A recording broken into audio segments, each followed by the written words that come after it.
A request from Mr. Mango. Thank you very much, Mr. Mango, sir.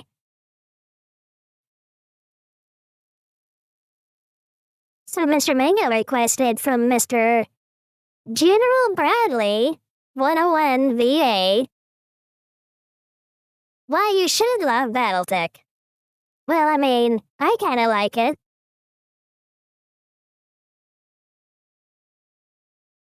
Oh yeah, Mr. Mango?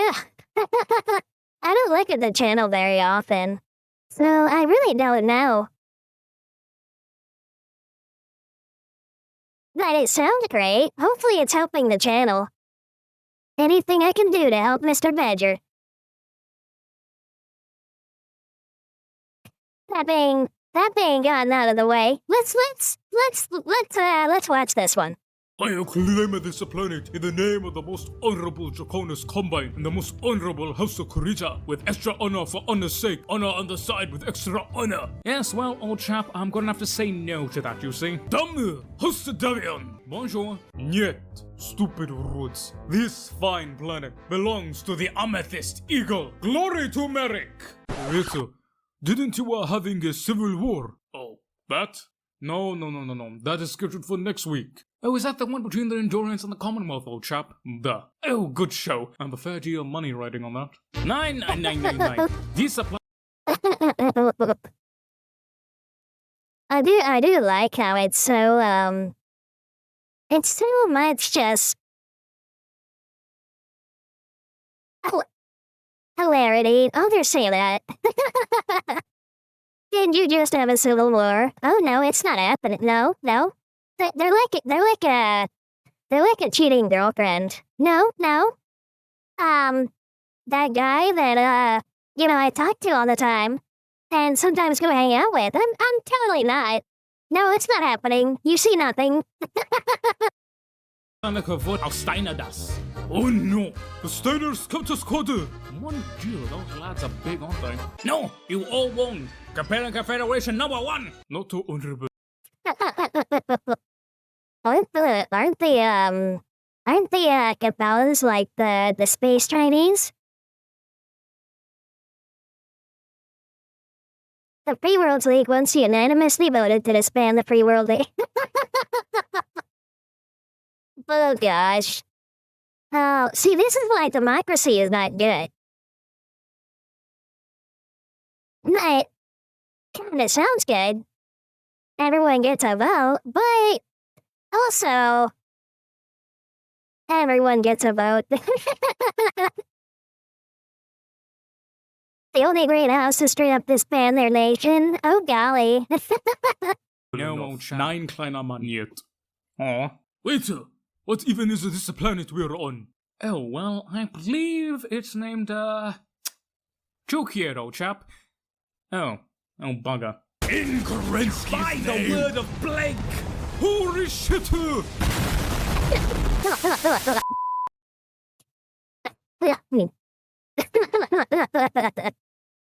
Oh my gosh.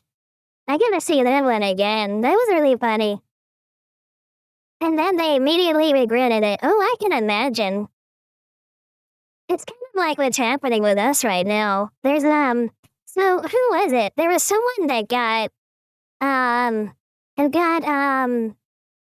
somebody got elected recently in New York, I believe. And they're just like a communist. They're what Badger calls like a left Islamist. Because they're like a leftist that's a Muslim or a leftist that believes in Islam or something like that. And now everybody is like very mad at him. And they all immediately regret voting for him. It's really funny.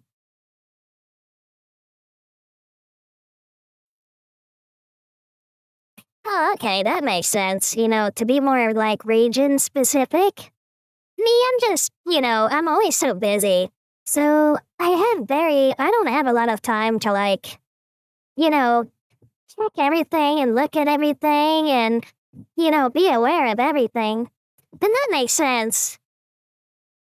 But yeah, there was like a video from like, he's a really big VTuber. And he's Jewish, which is funny. which is really hilarious. He calls himself a blue Jew, which I really appreciate that. But yeah, and he was talking about how, like, everyone voted for him, and then everybody immediately regretted voting for him, and that just reminded me of that. Joke here, old chap. Oh bugger. Incorrect by the word of blank! Holy shit!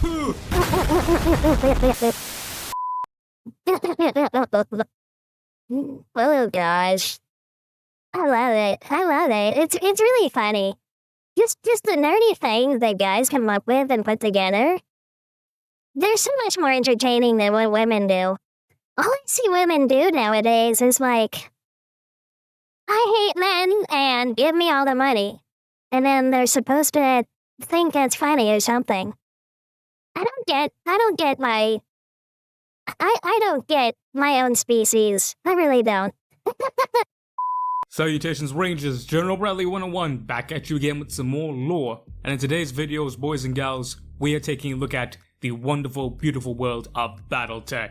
For those of you who don't know, BattleTech is a sci-fi IP that has been around since the 80s, and it is criminally underrated. Everything about it is of the utmost highest quality and incredibly unique. I do love how it's like future sci-fi, right? But like, it's just trying robots with axes. I do love it. I do love that because it seems so true. I mean, even because Badger is ex-military.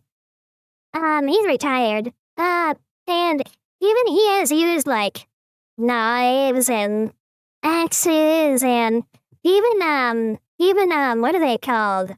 They're like bats, but they're made of metal and they're a bit smaller. I forget what those are called. And he's even used a spoon to like fight somebody with.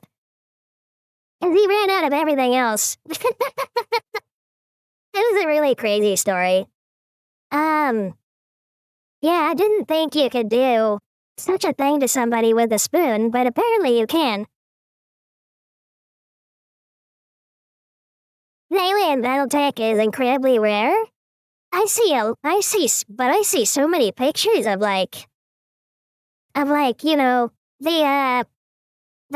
robot, the mechs, like kicking each other in the face and like smashing each other with things and punching each other.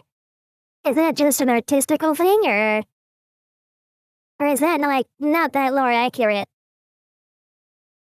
It's not 40K. 40K is 40K is the one with like the Space Marines, right?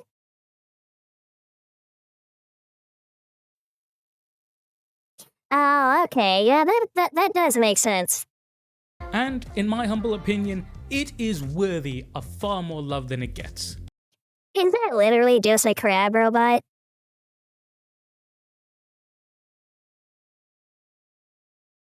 It just looks like a crab robot.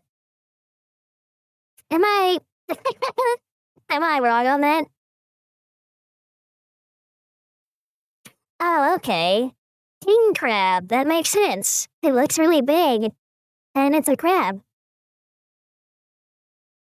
That is kind of neat. It's got like claws. Ooh, and the claw has like a cannon in it.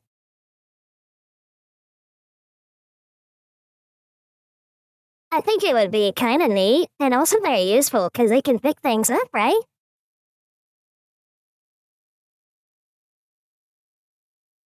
I'm assuming it can since it looks like the claw can like close.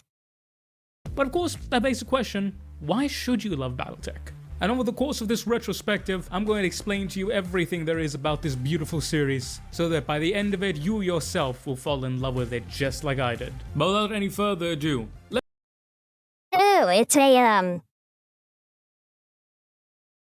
Scotsman. Now I feel like I should be hearing what are they called? Bagpipes. Right? Let's get into today's video with the history of BattleTech. The claws are gun shrouds, but no, the stupid part, the claws are non-functional. Ow! Still looks kinda neat, so I guess that's still cool. So, why should you love BattleTech? Well, allow me to tell you a story. And like all good stories, we need to start at the beginning. Wait a minute. This one's from, isn't this one from Space Japan? I'm pretty sure this one's from, like the future of Space Japan, isn't it? I saw that in the Text Talks BattleTech video.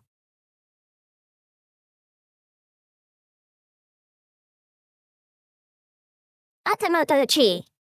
Oh, okay. Yeah, it's really cool looking. I like that, how it looks. Looks like a samurai. And like all great sci-fi IPs and settings, that takes us And it's got a sword. That's very cool. I like that. all the way back to the 90s. Maybe it's because I'm part Japanese. Maybe that's why I like the Japanese thing so much. I don't know. 1980s, where we start with a little-known model company known as Corp, where they would have an idea for a tabletop combat game, and this game would come to life in 1984, and it was called Battle Droids. Yeah, I know. Look, you're not gonna get it right the first try, but that's okay, keep at it. Also, it did help that a certain fella by the name of George would have some words of the legal variety if they kept that name, but, This name would then be changed before release to BattleTech. Okay. So oh wait, wasn't that George Lucas? Like the Star Wars, the maker of Star Wars? Oh. So if they use battle droids, but that's from Star Wars, isn't it? At least I'm pretty sure. Yeah, battle droids. Oh, okay.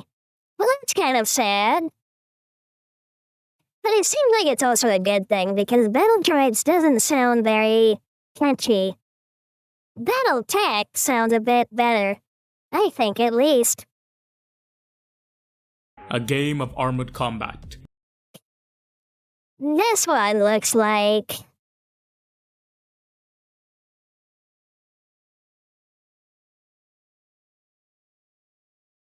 This one looks kind of like a futuristic, flying machine was put on legs. That's what this one looks like. Much more palatable and less legally problematic. You would probably play Karita. Oh, that's right. That's right. Wasn't it the House of Karita? I think so. Yeah, I'm pretty sure that's the one, yeah. Or the Hatamoto-chi? Yeah, BattleTech does sound much better. That's a Mad Dog or a Vulture if you're a clanner. Oh yeah, those are the people that they left and stuff, and then they came back. Okay, yeah, I remember that one. House of Karita, ruling family of the Draconis Combine. That's right. And just like I believe he was a Japanese commander during World War II. I'm pretty sure there was one. Well, anyway, I had a cousin whose name who's I'm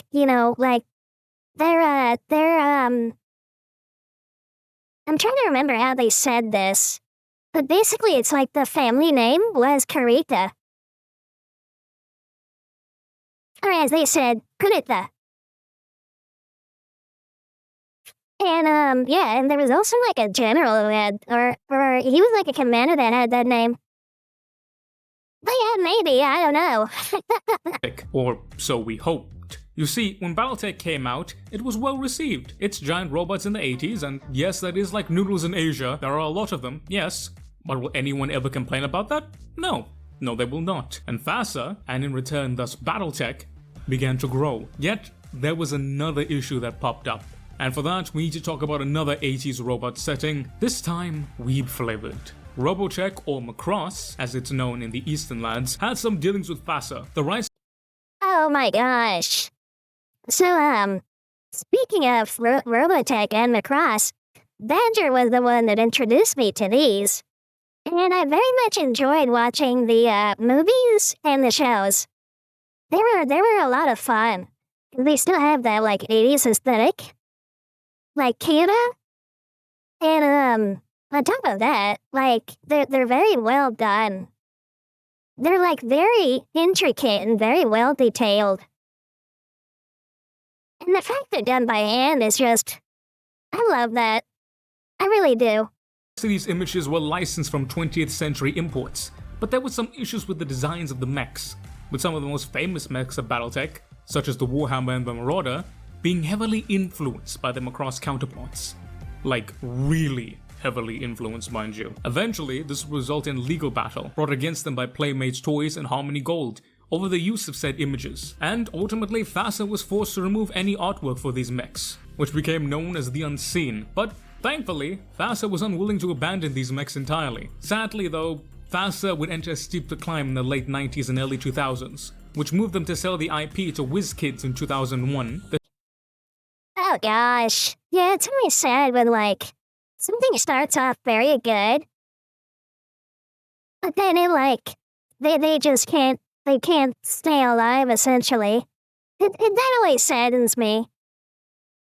I'm sure for everyone that we know about, there's like probably hundreds that never saw the light of day because there wasn't enough money. How the F did you know about Robotech but not BattleTech? Well, because my experience with these things, originates with Mr. Badger. He's the one that introduces me to it all.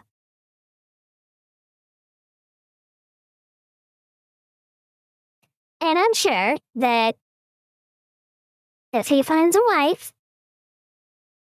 I kind of hope he does, but I kind of hope he doesn't. I have myself in mind. But if he does, then he's going to introduce her to that as well. I'm very sure. And I would be happy to be a mistress. And then we can talk about it together.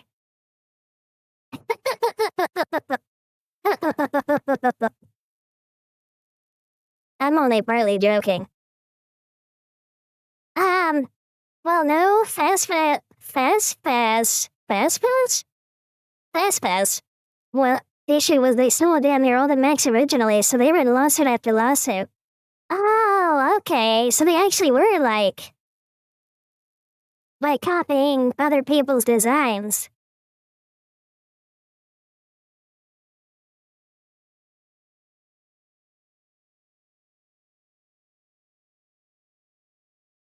Okay, that makes sense. Okay, so maybe it was a good thing they went under? To tops in 2003, and finally into the well-receiving, nurturing hands of Catalyst Game Labs in the year 2007. And thankfully for everyone, it was all uphill from there, with a massive resurgence for BattleTech in the last half of the 2010s, with brand new modules from CGL and the introduction of very successful games, such as MechWarrior 5 and BattleTech 2018. And in the beginning of the early 2020s, BattleTech on YouTube has become more prominent. And, well, that's part of the reason why we find ourselves here and now. So why— Hey, it's Mr. Tex. More prominent. And, well, that's part of the reason why we find us— I like Tex. Like the Marauder and Warhammer, two of the most popular battle mechs were Robotech designs. Oh. Okay. Yeah, I didn't know that. Ourselves here and now. So why the history lesson, Brad? Well, to be blunt, it's so you can appreciate this IP more. BattleTech has a real-life story that is just as, if not more rich, than the one that FASA began all those decades ago. So when you learn about this magnificent IP, remember, this is the result of decades of someone's work. And when you learn about the story, you'll really get why this setting took decades upon decades to build. Speaking of which, the history of BattleTech is quite thoroughly entwined with our own, with there being a direct translation from our own history in the late 90s into the modern setting of BattleTech, with such big names such as Nissan and General Motors being prominent engineering partners in the 32nd millennium, not to mention a lot of familiar trappings and cultural elements present all across BattleTech itself. From what I hear from Badger, CGL is not a very good company. I think I'll leave it at that for now, but I mean, at least they're keeping it alive, I guess. BattleTech can be divided into several ages. These start with the very first, that being our history, translated into BattleTech, simply known as the early age of history. This occurs right after the end of the Cold War and the collapse of the Soviet Union. The United States, Europe, and Japan announced in 1994 their intention to build a new space station known as Kripin Station, which was successfully launched 11 years later. However, in 1997, a coup d'etat by hardline communists resulted in a military Soviet-style government in Russia. Thus, Mr. Mango, CGL can go F themselves, but it's better than GW and WizKids. Oh, so it's kind of like a lesser of like three evils, huh? Yeah, that always sucks. That's always a very... Excuse my language, but that's always a very shitty situation. But at least it exists, so I mean, I guess it's not all bad. this then again sparked a second Cold War, which lasted until the peace reforms under a gentleman by the name of Oleg Tikhonov in 2005. The Republic, however, crumbled in 2011, igniting another civil war which drew in NATO and the recently developed Western Orbital Defense Network. The war ended with a Western Alliance victory in the year 2014. We then have 2016, began with the establishment of the Alliance Space Command, with humanity beginning its first tentative steps into moving out into the solar system, with the first lunar settlement being established in December of the same year, and the first manned mission to Mars in the following year. It sounds very strangely close to what's happening right now.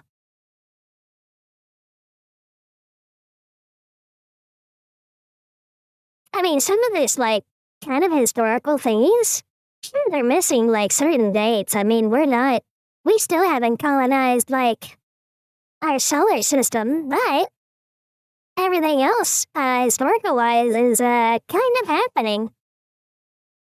I mean, we've basically been in, a bit of a Cold War with Russia after the Soviet Union was ended. And also, I mean, we're kind of heading towards, Russia collapsing, I think. Because they're in the war with Ukraine, and all of the Western, countries, all the Western alliance, NATO and the UN, are against Russia, except for China, I think, and maybe India. Last time I listened to anything about this, they were kind of on the fence. But it seems very similar to that. CGL was actually good up until recently. It's been still for the past 2 years. Mostly with modern lore and mini pricing. Yeah, he said there's been very bad things happening. BattleTech is a very realistic sci-fi setting. It seems very much like it. And I like that. I kind of do like that. I like something that's you know, I like how you can almost imagine it happening. Like from where we are. Because on one hand, it's like, it's a nice, like, fantasy to have. Because everybody wants, you know, and a lot of us want humanity to do good, right? But at the same time, you know, it's something that's like kind of hopeful, you know? However, the greatest year for humanity would come in the year 2020. Look, alright, I know that sometimes people get projections wrong, but then there's getting it wrong. Yeah. Inside of everything like that. And then there's getting it wrong. Like that time when you did a math sum in class, and you're like, oh, okay, this is the answer. And you realize that your guess, because yes, it was indeed a guess, because nobody knows how to do math, because we all fucking forgot. Your guess turns out to be in motherfucking Asia, and the answer happens to be somewhere squarely in Puerto Bloody Rico. What's very funny is that, because I'm part Asian, a lot of people thought I was very good at math. I'm still not that good at math. I can't do math in my head. I have to, like, sit down, and I even have note cards for it. I have, like, note cards for, like, different formulas and different, like, you know, ways of doing problem solving with mathematics. And I have, like, this little tiny box with, like, note cards on, like, how to do math. I can't do it in my head. But, you know, and then on top of that, I always need to use my phone or a calculator. Although AI seems very good at it, so I use that sometimes too, but only if it's free. And as a tool, you know, it's very handy. I'm only good at math because I play so many tabletop war games. Maybe that's something I should do. Well, if I ever get enough time for it. We'll see. I actually have a game tonight, my Circinus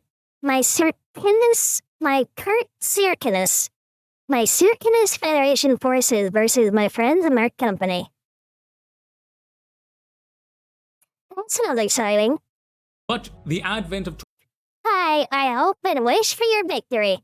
2020 came with General Motors, perfecting and commercializing and later patenting in the following year the first ever sustainable fusion engine. With faster-than-light travel being pioneered by Thomas Carthy and Takashi Fuchida in the early 21st century, this was first ever realized on September 3rd, 2107, with the first successful voyage of an FTL spacecraft, the TAS Pathfinder, which made a 12-year light jump to the Tau Centauri star system, and thus begins the age of colonialization, which is always good.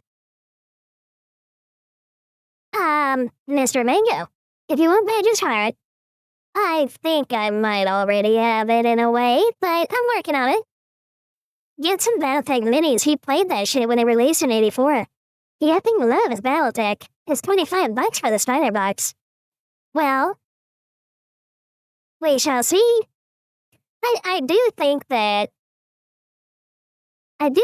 fact that, you know, he still has a lot of things to do with me means that I still have a place in his heart. And I like that. But this information helps as well, so thank you very much, Mr. Mango. Anything I can to buy my way in, brother. I may be a good girl, but it doesn't mean I don't scheme a little. kicks off beginning the first ever establishment of New Earth in 2116, and by 2235 some 600 colonies had been established within 120 light years of Earth. Now renamed the Terran Alliance, quickly began establishing these various colonies and power over them. However, like all things, when someone tries to establish power, there are always those who resist. Thus, the first rebellion, known as the Outer Reaches Rebellion, began, and this would lead to political corruption and instability, which only heightened the economic strain of supporting its colonies, and ultimately the Terran Alliance alliance would be ended in the year 2314 as it self-defended into civil war. However, the Alliance Global Militia, under the direction of Navy Admiral James McKenna, put an end to the conflict in the following year, dissolving the parliament and instead establishing the first true interplanetary state, the Terran hegemony, with McKenna being its first Director General, and eventually it would become his successor, Michael Cameron. And by the year 2351, what we know as the Great Houses would begin to be emerged, and thus, so too were the seeds planted for the Age of War. The Age of War was called as such because, quite clearly, it was a century of rapid industrialization, conflict, and conquering, and humanity tended to forget itself, as it wielded destruction capable only of gods, with the whims and fancies of mere mortals, resulting in the near annihilation of Tentavel. To quote a rather famous BattleTech historian, on Tentavel, a world died, and it caused all the great houses to pause, and to realize that if they continued on like this, the death of worlds would become norms. From worlds then come systems, from systems then states, and then from states, the entirety of humanity. So, later on in that year, the first major international convention was called, that being the Ares Convention. And it seems history repeats itself. It sounds very much like it reflects like the World Wars. And, like our modern era with, like, having nuclear weapons. Everyone's a bit scared to press those buttons. Mr. Mango, you can get him with some BattleTech and chill. Well, the way I was introduced to, Mr. Tex was because Badger put on a video while we were chilled, and I know very much that he liked it. So you could say I've already done that.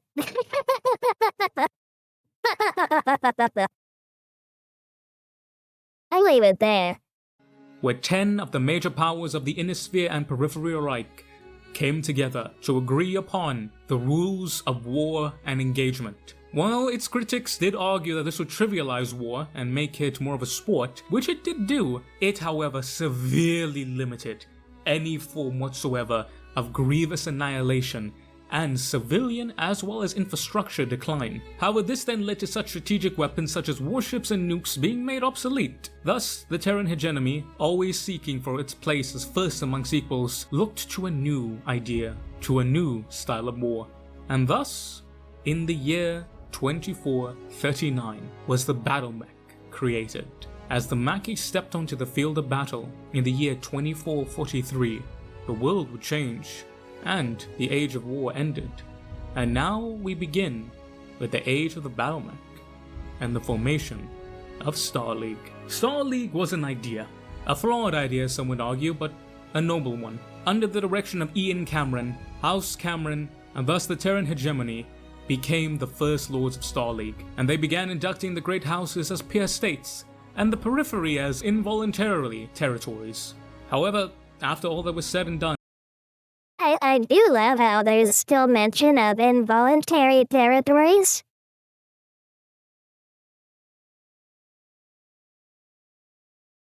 That part just stood out to me. There's always people that don't get along with everybody. the Innisphere would experience its golden age, 156 years of unimpeded prosperity and growth. However, like all things, whenever there's prosperity, there are those who would seek to take all for themselves. And that brings us to Ameris. Stefan Ameris, also known as Fakir Genghis Khan because look at the bastard, was the leader of the Rimworld Republic, and he became a personal friend to the very young, very stupid, and very, very unlucky Richard Cameron. Oh no.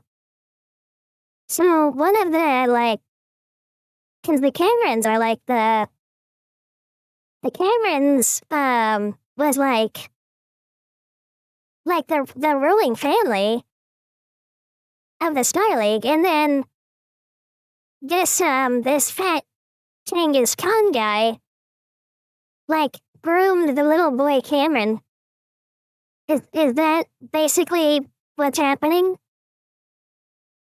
That's what it sounds like. It sounds like some, like, bad old person who has, like, really bad ideals. You know, it was like... Yeah, it sounds like a groomer case. The periphery wars were brutal. Starleague was only good for the inner sphere. The periphery was brutally subjugated. Well, no, so the Camerons ruled over the Terran hegemony. Oh, okay.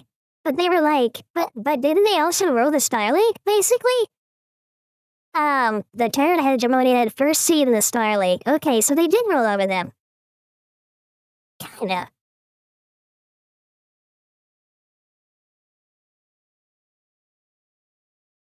At least that's what it sounds like. Okay, that makes sense.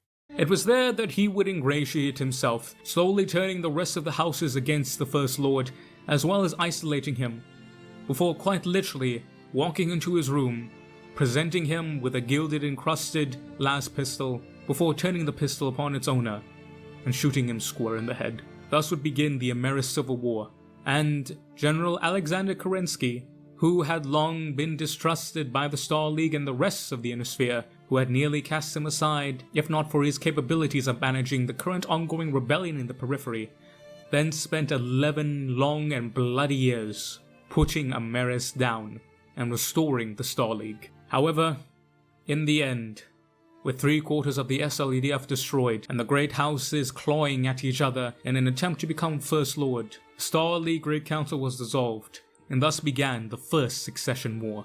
However, General Alexander Kerensky would not accept this fate. Instead of fighting more, he decided that his men deserved a break. And in one of the most controversial moves of the entire setting, General Alexander Kerensky began the Exodus. With the help of Jerome Blake, the creator and founder of Comstar and the last employee of the Star League, he, as well as 80% of the remaining Star League SLDF, managed to jump away in search of a new future. And what happened to them would only be found out by the Inner Sphere several hundred years later.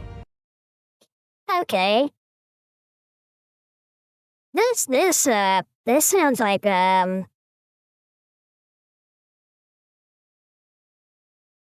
this sounds kind of like a... Cause this, like, I know the story of, like, the prodigal son? I heard that from my grandma. But this sounds like the reverse of that. Cause, like, the prodigal son is like everyone else. And the Star League was like, kinda like the dad. Sort of in a way, and then they just left because they were like, okay, you're all grown up now, but you're all doing very stupid things, so we're leaving. And then they come back, you know, like hundreds of years later, right?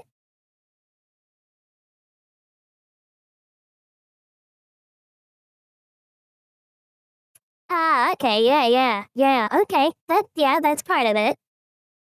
But I mean, like, the SLDF, like, leaving, like, the Star League leaving. Do you know Kerensky?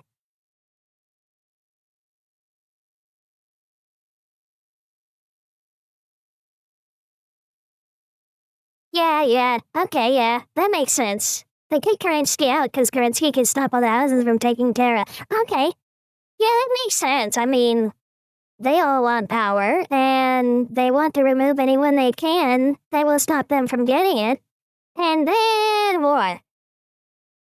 Yeah, that makes sense. The Succession Wars are 4 cataclysmic wars, in which all restraint, all mercy, and everything was thrown away, with Great House fighting Great House in an attempt to claim every and anything. This resulted in devastation unparalleled, and a loss of technology as well as civility, with only a fair few places truly being safe and prosperous, and at that only due to the great efforts and a few of the leaders among them. However, it was here that we then have, just before the war, of the Fourth Succession that Grey Norton, the Grey Death Legion, would discover on Helm a fully intact memory core, full of all sorts of lost technologies, with direct, exact instructions of not only how to create them, but how to manufacture them and run them. And in a show of clemency and sheer mercy to the Innisphere, the Grey Death Legion published it publicly to everyone and everyone.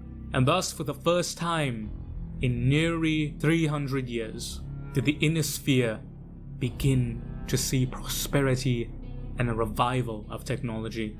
Just in time for the Innisphere to be invaded by none other than the clans. The clans were in fact the descendants of the exodus from the SLDF, who, through Alexander Kerensky's son Nicholas Kerensky, had proven to be a cruel man, and manipulated and molded the clans into his personalized fantasy of a society. And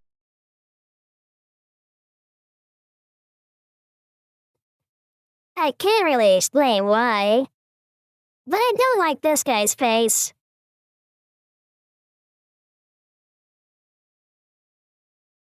It was almost like a jump scare on screen because he showed up and I was like,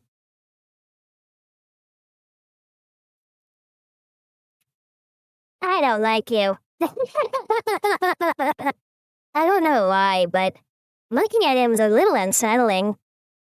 filled them with delusions of grandeur to reclaim the Star League of old by conquering the Innisphere. The clan invasion was the most devastating war that the Innisphere had ever faced since the Amaris Civil War, with the technology of the clans being far outstripped by anything that the Innisphere could muster, with the clans making a spearhead straight to terror, carving through any and all who opposed them.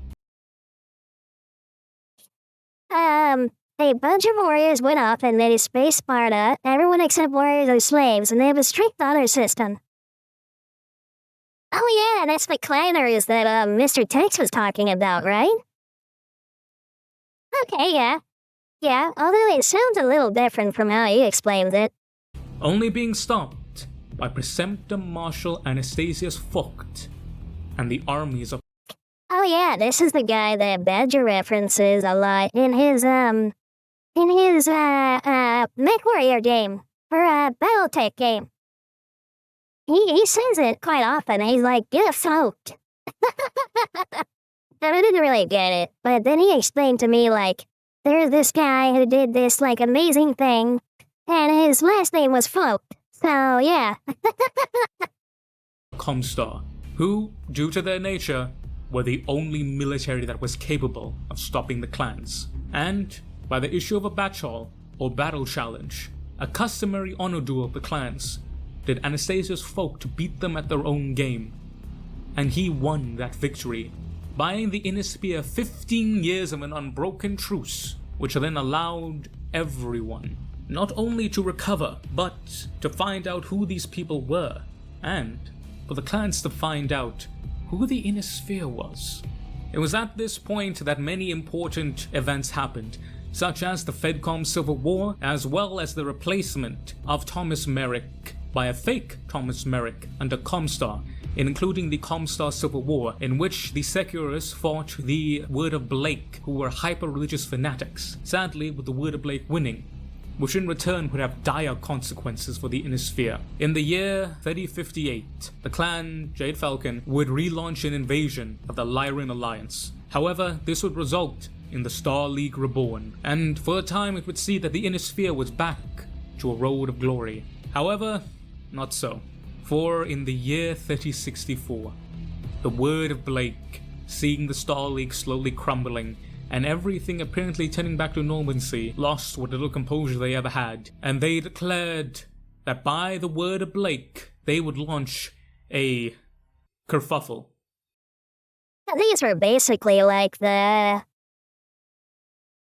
These were like the, space mystic, telephone company people, right? The Word of Blake people? I remember Mr. Tex talking about them, and saying that they would kill you if you didn't pay your phone bill.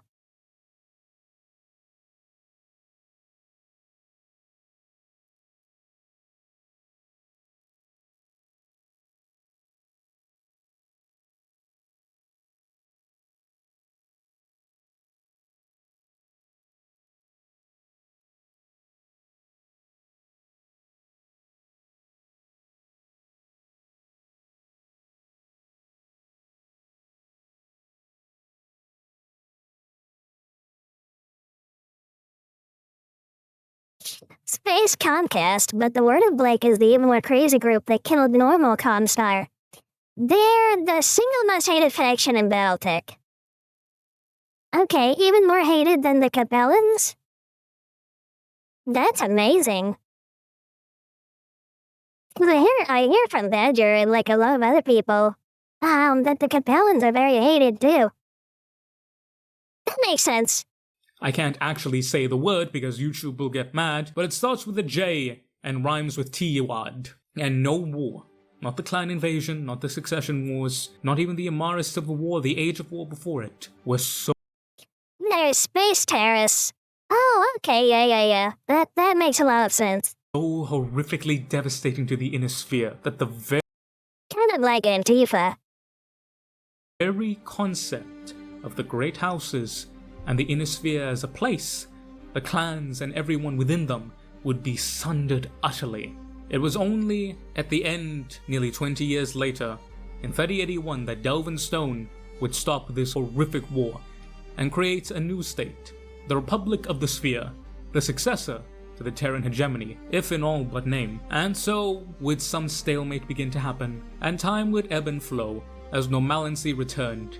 However, in the early 3130s, Grey Monday would happen. During this time, the HBG network, the intergalactic communication system, was cut off, and for the first time in hundreds of years, the inner sphere was completely dark.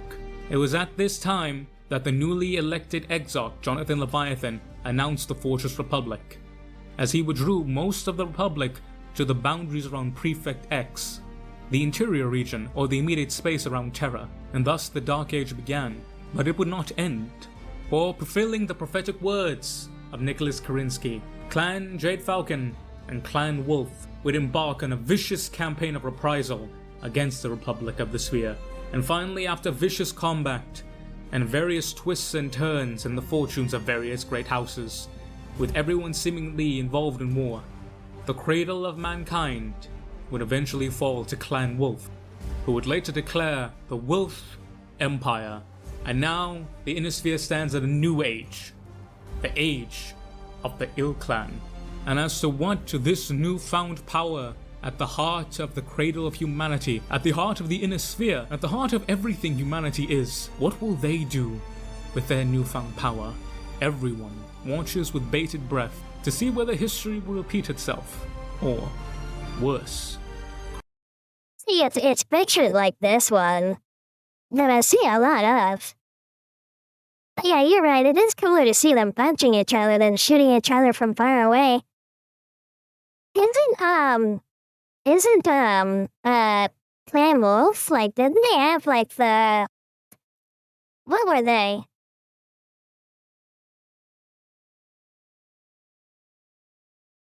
Didn't part of Clan Wolf betray Clan Wolf? And, like, they, like, sided with the inner sphere or whatever? Didn't something like that happen? I think Mr. Tex talked about it. Clan Wolf are the Mary Sue clan. They're the direct descendants of Kerensky. Oh, okay. Yes, the Cowhounds. The Cowhounds. Then Clan Wolf in exile.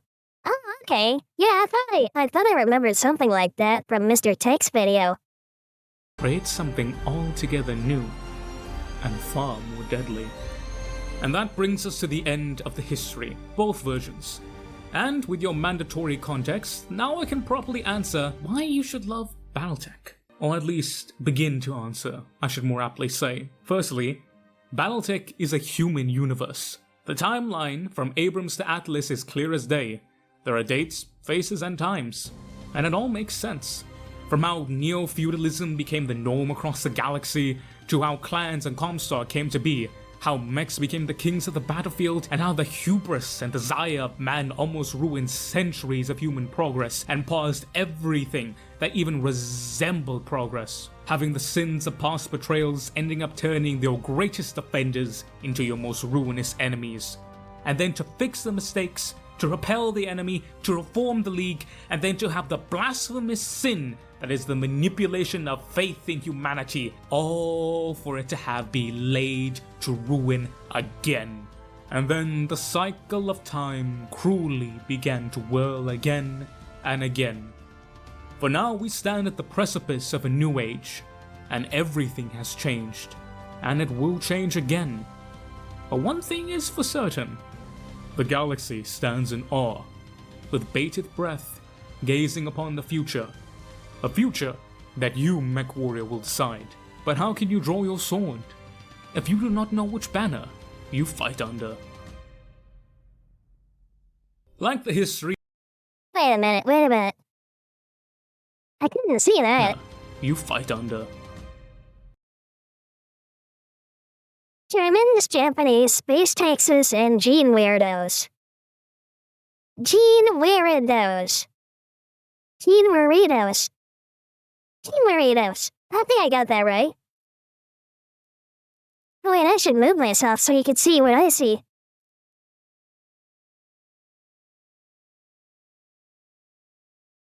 Gene burritos.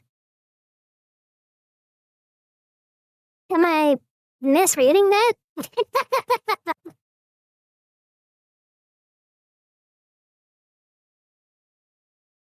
Okay, so Germans, Japanese, space taxes, and gene burritos. Minor spelling mistake. Mistakes were made. Like the history, I will try and keep this brief, but don't worry, each one of these will get their own episode. I do sincerely promise. First, we'll start out with the great houses, each one of these being a hybrid ruling system of what we would consider a modern political system, democracy, oligarchy, dictatorship, and a more medieval or ancient form, such as a constitutional monarchy, confederation of states, and so on. The best way to describe it is that the states of the Innisphere are akin to that of the 19th century Earth, very much a hybrid of times. The 5 greatest of them known as the Great Houses or Successor States, as they were the successors to the Star League. And as to how strong and influential each one of these noble families are, it depends on 2 things. 1, the time period, with them being the weakest at the height of the Star League, strongest during the Ming Succession Wars, and there now being a tentative balance, for most of them at least. But where to begin? Well, where else would one begin but the rising of the sun, and a federated one at that. The Federated Sons, under House Davion, are often quoted as being the good guys of the setting. Like in all settings, that doesn't mean that all they do is good, but rather, most of the things they do is good, or they have good intentions, most of the time. Being descendant from Western nobility of ancient Earth, particularly French, German, and English, they have taken an Arthurian image and idea, with them striving to be noble warrior kings. And while they have their faults, to be fair, they are indeed noble, even if to a fault. They are best described as a constitutional monarchy, with the constitutional part ebbing and flowing depending on the era. The Federated Sons are led by the first prince, that being the title of House Davion, with the federation being split into several provinces called marches, each march led by a duke. They are known for being the largest successor state, having the most professional and disciplined military, with a preference for combined arms warfare, favoring heavy mediums and lighter heavies as the main backbone of their mech force, and placing far more importance on armor, artillery, and aerospace assets in the other houses, with infantry in particular being the best amongst the great houses, and fielding the highest number of battle armors since their introduction by the clans and the adoption by the Innisphere as well as emphasizing strategic initiative with logistics and maneuvering being seen as vital parts for success. A good and stable economy due to its focus on a free market that allows its citizens to pursue personal profit, as well as being at the forefront of scientific innovation, with the new Avalon Institute of Science being the most prestigious science academy in the entirety of the Innisphere. Wait, I was told there was no such thing as good guys. I mean, they sound pretty close.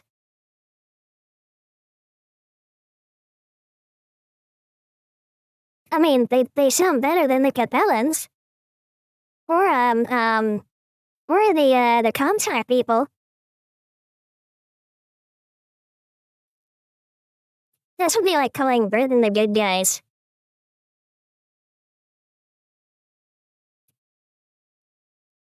Well, that depends how much you know about the history of Great Britain. Forgetting how they got their giant empire. Well, again, that depends on it if you know the history of Great Britain. I mean, if you're going off of, like, just violence is bad, well then, everybody's bad. And if you're going off of colonialization is bad, or conquest of other people for any reason is bad, then that's everyone too.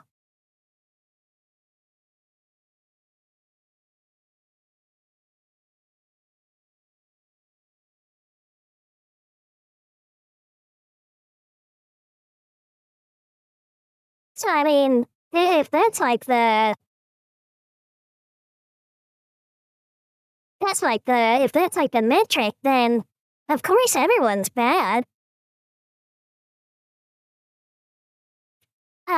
No, but the Federation's core worlds are like this, but any of the border worlds are shit. Well, I mean, that just seems like almost a default. Even here in the United States. Like, we're the richest country in the world. But I mean, California's part of the United States, and it's not a good place to live.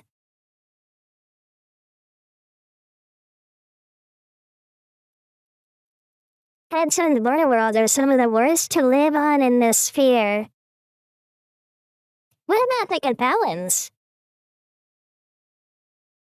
From what I hear, there's not very much good about them.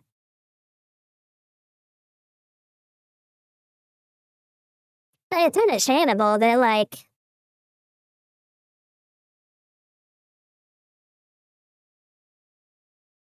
it makes sense that, like, the farther away from the center of prosperity, the harder things are, or the worse they get.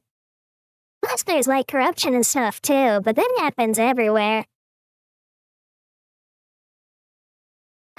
No, but the Fed sons are the nobles laughing from their high, I believe he tried to type, castle, eating grapes, reading poems while sending people to die. I mean, yeah, but wouldn't them having freedom still be a better thing? Or is there just more to it that's not being said here? No, being a Capellan citizen is the best in the sphere. The only issue is you fail your test and become a servitor. Oh, brother. That doesn't sound very good. So if you're like born and you're born with disadvantages, then you get, I think a servitor is like, it's like a machine slave or something.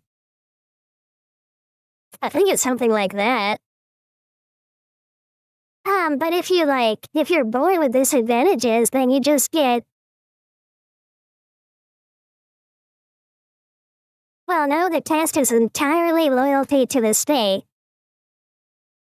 Oh, okay, so it's like,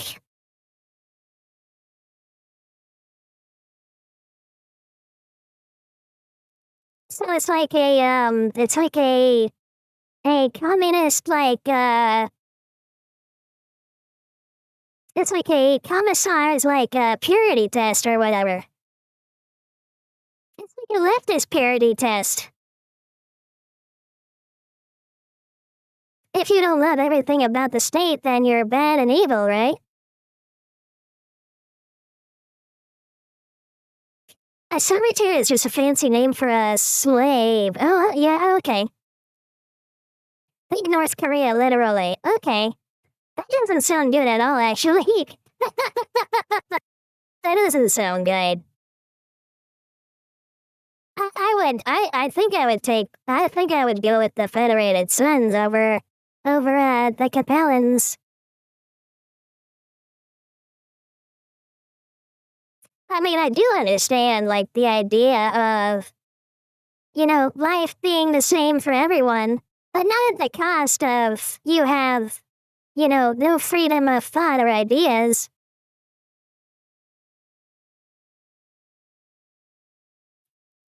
But yeah, that makes sense. Combine this with the fact that they do have a form of democratic representation, with political power being split into thirds, with the Parliament, the Archdukes, and House Davion, each controlling a third at the present date. Each citizen is afforded a great deal of personal freedoms and liberties, with the ideals of honor and justness being paramount for both noble and citizen.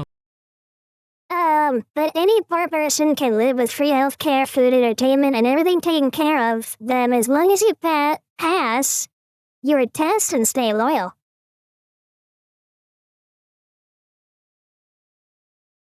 But you're poor. That means you're stuck where you are. You're not allowed to do it any more or any less, right? That's what it seems like. So it's like, you can be poor, but you're not allowed to do anything else. Yeah, I will always take dangerous freedom over like any form of leftism as like, as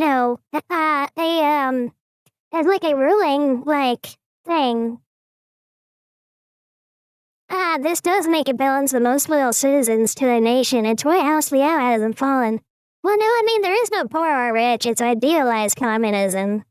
There is the caveat there. It's idealized. Every citizen lives like the chancellor. But wait, from the video that I know that most of about the Capellans from, the chancellor lives better than the people. I guess we'll have to watch another one on that. That's pretty interesting. But I don't think it excuses, I don't think it excuses, like, taking away freedom of, like, thought and like, all the different other freedoms. I mean, I do understand having some regulation of freedom. Like, you of course don't want people to just, murder other people just because they feel like it. That's not a good thing. But at the same time, just because I'm looking over somewhere else and I'm like, oh, that looks nice, I shouldn't be turned into a slave. You know? I mean, they're all nobles basically, no matter who you're born to, it doesn't matter. The only one that matters is if you're a Liao. Oh, okay, so it's like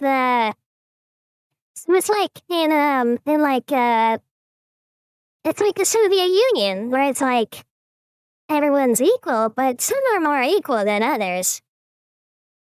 You can be born as servitors and become a citizen. Okay. I don't, to me it doesn't sound any better. Indeed, unlike other nobilities, the fact that one can achieve a noble rank. Ew, I'll be right back. Let's come back into it. This lore is very hard and deep, though. The easiest in the Federated Suns means that the Davion nobility see themselves as first amongst equals, and many leaders and rulers often are seen fighting and working with their soldiers and citizens. They're still nobles, mind you, but they don't let it get to their heads, well, for the vast majority of them at least. In summation, the Federated Suns are not the goody two-shoes most people think they are, but they are the most rational house. They are capable of great and terrible things, but it's not their go-to, and it is the best place for normal folks like you and Thank you, Mr. Mango. me to live in. And while in present day they have suffered several setbacks, they stand unbowed and unbroken, ready to take back what is theirs. Smug, efficient, and noble to a fault, the lovers of autocannons that are House Davion stand proud as the sword of freedom of the inner sphere. But what is freedom if there is no honor behind it? Okay, and now we get into something related to part of me. The Draconis Combine. The arch enemy of the Federated Suns. The Dragon of the Inner Sphere is an interesting one, and really is a coin toss. This is due to the strong nature of House Kurita, and the moral code of honor that binds them. That being Bushido. All citizens and warriors alike are held to a strong need to prove themselves to be honorable and loyal in equal measure. In some cases, this leads to moments worthy of their own saga and study, or leads to moments that would make you question why you ever gave these idiots anything, let alone military-grade hardware. The Combine is a mixture of Shogun-era Japan as well as Imperial. I do really enjoy that. Because, in some ways it is true.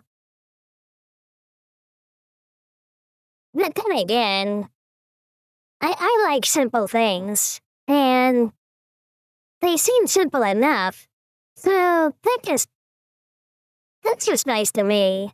I mean, it may lead to some stupid things, as he said, but I prefer, like, honest stupidity over, like, malicious, and really, really, like, really malicious and malignant types of, like, mistakes, you know? If you get what I mean. I would rather someone be like an idiot and run into me than someone who is intending to hurt others, but, runs into someone, but doesn't mind that they did, you know? I'd rather that than the alternative. If you know what I mean. Imperial Japan, with the coordinator, that being the title of House Kirita, being the main head of state, and subservient to him are many warlords or daimyos of the various military districts. For in the Combine, warrior and leader are one and the same.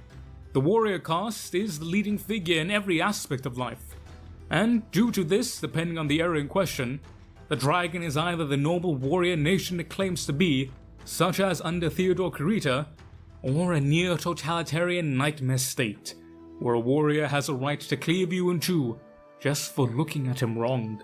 Where the Internal Security Force, aka the Secret Police, and the Order of the Five Pillars intelligence agencies are at their strongest, and thus, their worst. As for the other aspects of life, they too are similarly affected, with their socialist economy that struggles to adapt and thus is vulnerable to rapid changes or disasters, and a rigid leadership divided into several social castes, which again, depending on the time in question, can either have you as a loyal and respected cog in the machine, or a little more than a serf whose job it is to only serve the warrior. Speaking of warriors, their military was primarily focused on mechs, with light and heavies making up the backbone, placing an emphasis on speed and firepower over durability and defense. Indeed, the mech warriors are the samurai, and for a time, everything else was secondary, and in the worst cases, entirely forgotten. Which, I mean, I'd rather this than, like, the Cabellans. Because, okay, let me explain myself, and this is where I think, like, because I'm partly Japanese, I think this is where, like, my heritage bias comes in, I think. Badger says that I'm pleasantly mixed. Oh gosh, I love him for that. But that means, well, he also calls me lovably leggy, so there's that. But anyway, that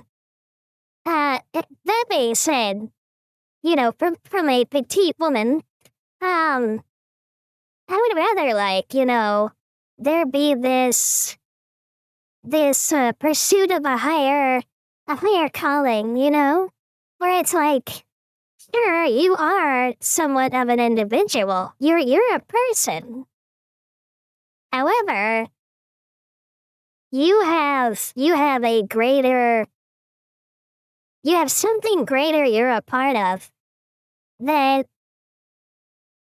you're encouraged, right? And you're expected to a degree to contribute to that higher calling for the benefit of everyone, rather than it be something that's like, where it's like, at the point of a gun, it's like, you better do this or else. And you're not allowed to do anything else at all. Oh no, being a direct peasant.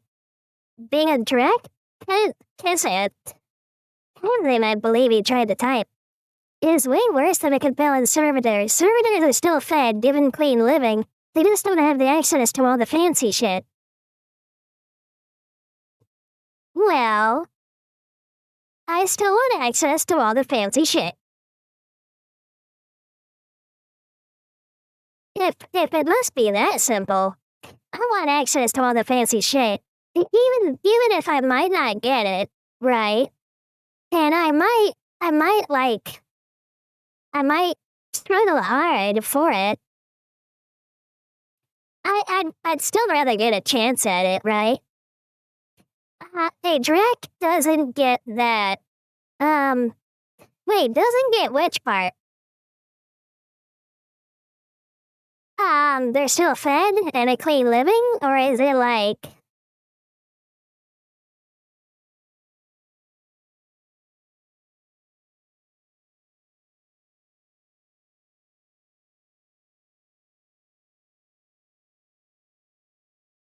Well, while I'm waiting for that to come in, I'm going to keep watching a bit. But I do prefer many more elements of like, cause the town's Karita. I still prefer that more than the other parts. As in sort of trash and drag society. Well, I mean, here in America, it's basically the same. So wait, that still doesn't sound that bad.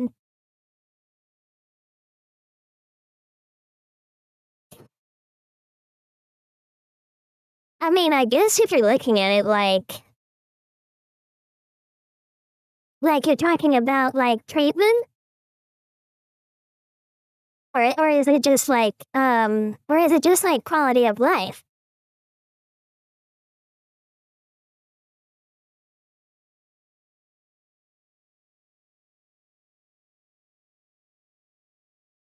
Well, I mean, that being said, I'm going to continue with the video, but it is very interesting to hear what you say about it. With mech warriors often choosing honor and glory over victory and strategy. That was, however, until the modernist reforms of Theodore Kurita, who tried to balance and maintain the ideals of honor without being batshit crazy and hilariously stupid. And he succeeded, though, like in the Japan of our own time, the road to balance is a hard one.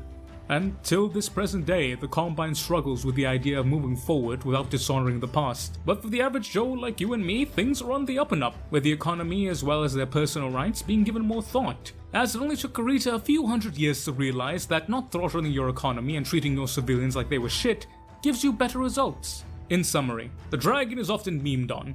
Some of it rightfully so, but people often forget the Combine is home to a warrior class who live, breathe, and eat war.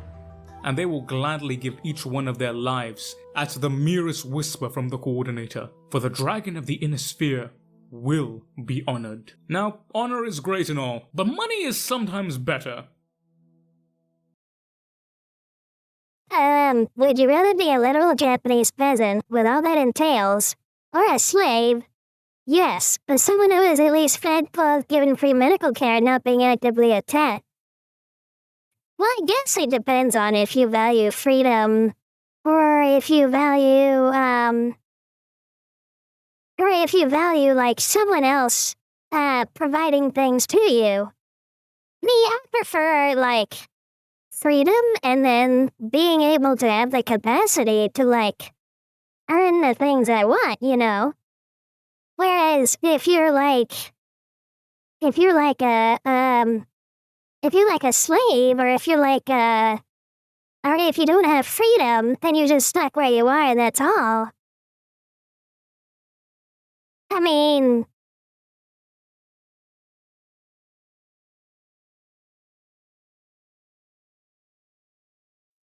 also servitors get to return at 80 and live as citizens till you die. I mean, that still doesn't. I mean, retiring at 80. I mean, if that's a choice, I wouldn't mind that. But I still would prefer freedom every time. Because then my life is a lot more like what I make of it, rather than what someone else makes of it for me. But I do understand, I understand, not wanting to have to work for what you want or work for a life. I understand that. I'd much rather be like a peasant who can, improve upon my own conditions, rather than a slave who's just stuck with whatever it is.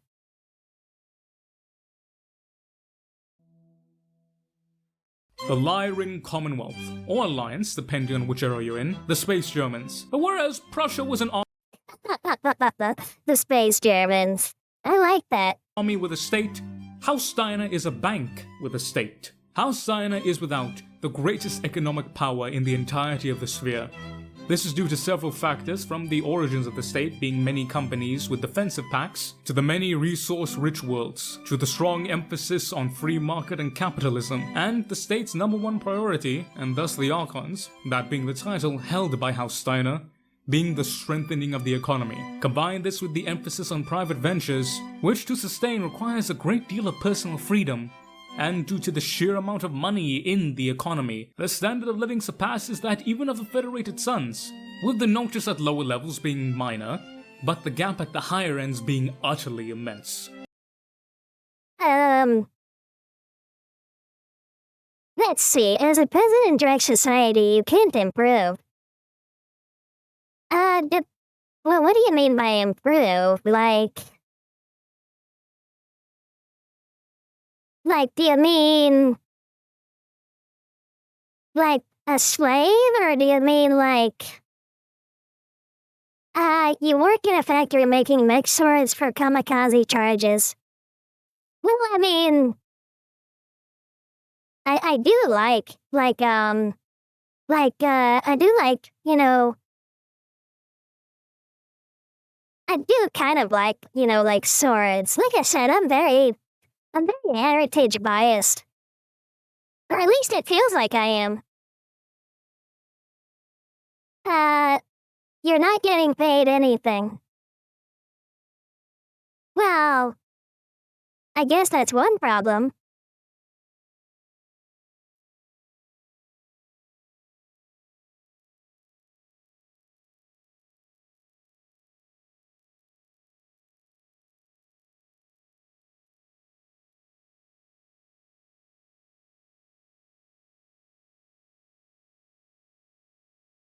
Although the idea of making swords is cool. Dango, I'd much rather live as a Steiner than any other house. It does sound like, so far that, cause I would prefer basically anything but being a Capellan. Like House Liao.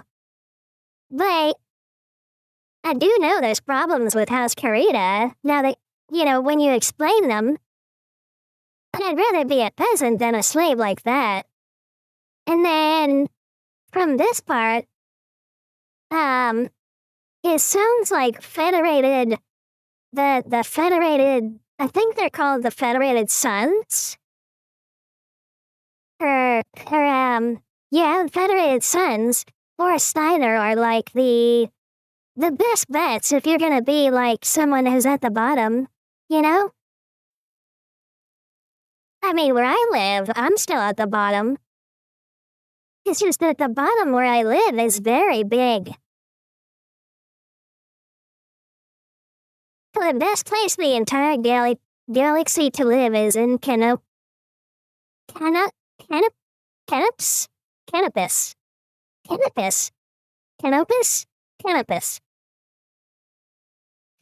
Yes, the Federated Suns and Lyrian Commonwealth actually end up merging, making a single nation stronger than even the peak of Star League.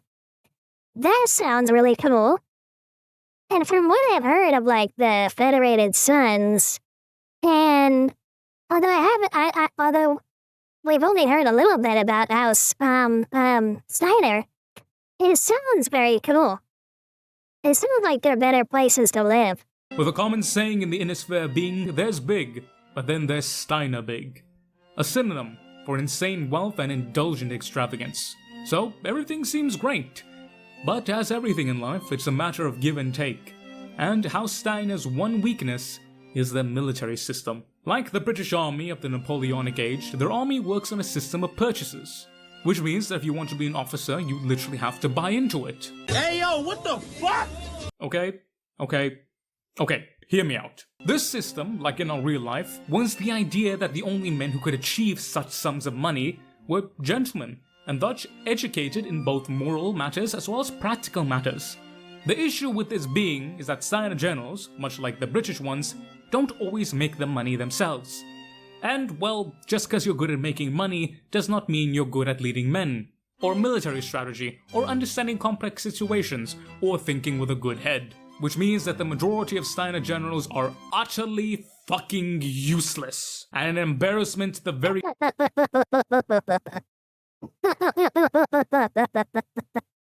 Oh gosh. Well, I mean,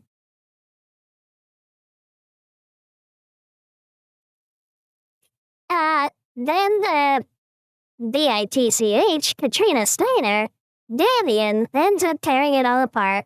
Of course it's a woman that destroys men's things. Of course. concept of a military.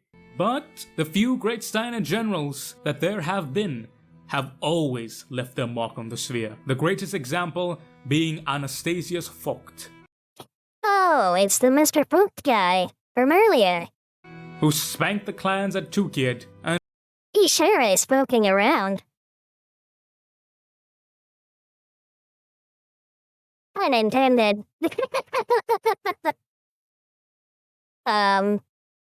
Now, by Canopus is an entire nation of pleasure planets. All the citizens live for free at Space Vegas meets Space Miami.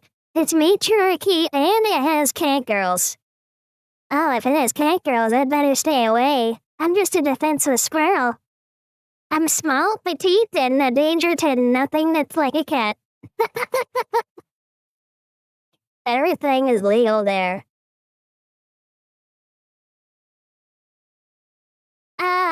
I don't think I'm gonna touch that one. Because if everything is legal, that means there are no limits. Especially with ethics and morality.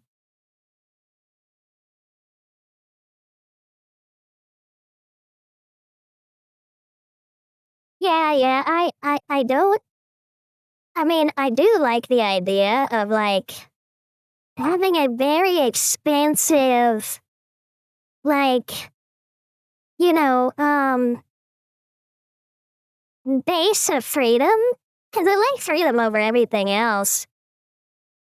Although I do understand certain things must be, like, you know, given their own freedom, but freedom within, like, a structure, right? I mean, take women, for example.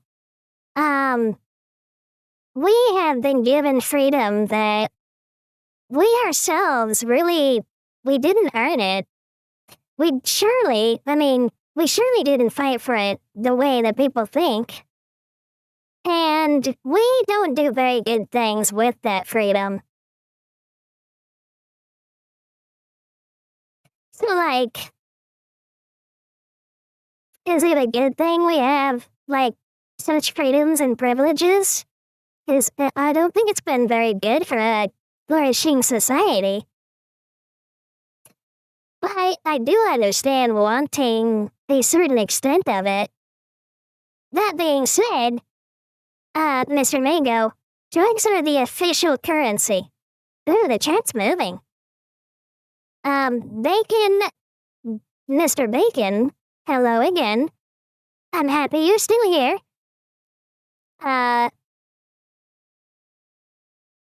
Everything is legal there. And then Mr. Mingo said it's a matriarchy. Ah, okay. That makes sense. So it's kind of like, almost like Space Babylon. Drugs are the official currency. Okay. Well, it's not exploitative. The people are just paid to exist. And they use tourism for casinos to pay for everything. It's also a bunch of chill farming planets with incredibly low pollution. Canopus has existed since the Starleague era, and no one touches it because everyone loves it. Okay. But I meant, so where I was trying to not touch it was there's gotta be upper limits to how far you can push morality and ethics. So like, having children involved. Or people that are underage. So as long as there's nothing like that going on, then the rest of it seems fine.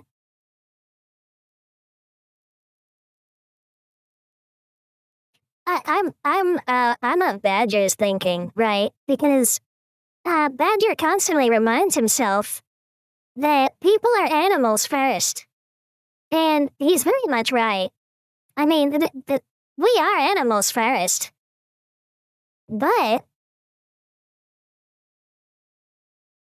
some of us are human first. But yeah, so if you know that people are animals first, and humans second on average, a lot of things make sense as to why there's a lot of things that are regulated and must be so. If that makes sense. Hello, Mr. Wolf, how are you? I hope you're having a good day. Howdy, at work, things be busy. Mr. Mango, oh no, there's laws against that. Okay, well, I'm very happy to hear it. And now, I what's it called? Oh, I need to check the chat again. Canopus. Well, then, I like Canopus too. And practically save the Innisphere from the ravenous conquerors. So, how does House Steiner win? Either they just throw enough money at the problem in the form of heavy and assault mechs until the problem fixes itself, which doesn't work most of the time, or the more ergonomical option, and the one that they often resort to, hiring competent and staunch mercenaries to do the work for you. Now, this isn't to say that the Steiner units are bad. Their generals and high officers may be a coin toss, but the average Steiner unit is very, very well equipped and supplied. Meaning that if the right general helms them, the sheer industrial might that House Steiner can unleash will render any foe begging for parley. Well, that's very good to hear, Mr. Wolf. And it's okay. We're watching more BattleTech stuff. This was shown perfectly when the Commonwealth merged with the Federated Suns, and produced, without a single shred of a doubt, the most powerful and prosperous state in the entirety of the Innisphere. This was due in a large part to the sheer economic power that the Lyran have brought. Seriously, money isn't all there is in life, but goddamn does it make life easier. Also, who doesn't love assault mechs? In summary, while its military ventures are questionable, one thing is certain. If you want quality hardware, House Steiner is without a doubt the utmost forefront power. And despite all the failings of its ruling class, the people of the Commonwealth have time and time again shown that it is on their mighty shoulders that the Lyran juggernaut advances. And should anyone think the Commonwealth be easy prey, they will find that the iron will of House Steiner has always, and will always, be indomitable. But if space Germans aren't your thing, how about space Austrians?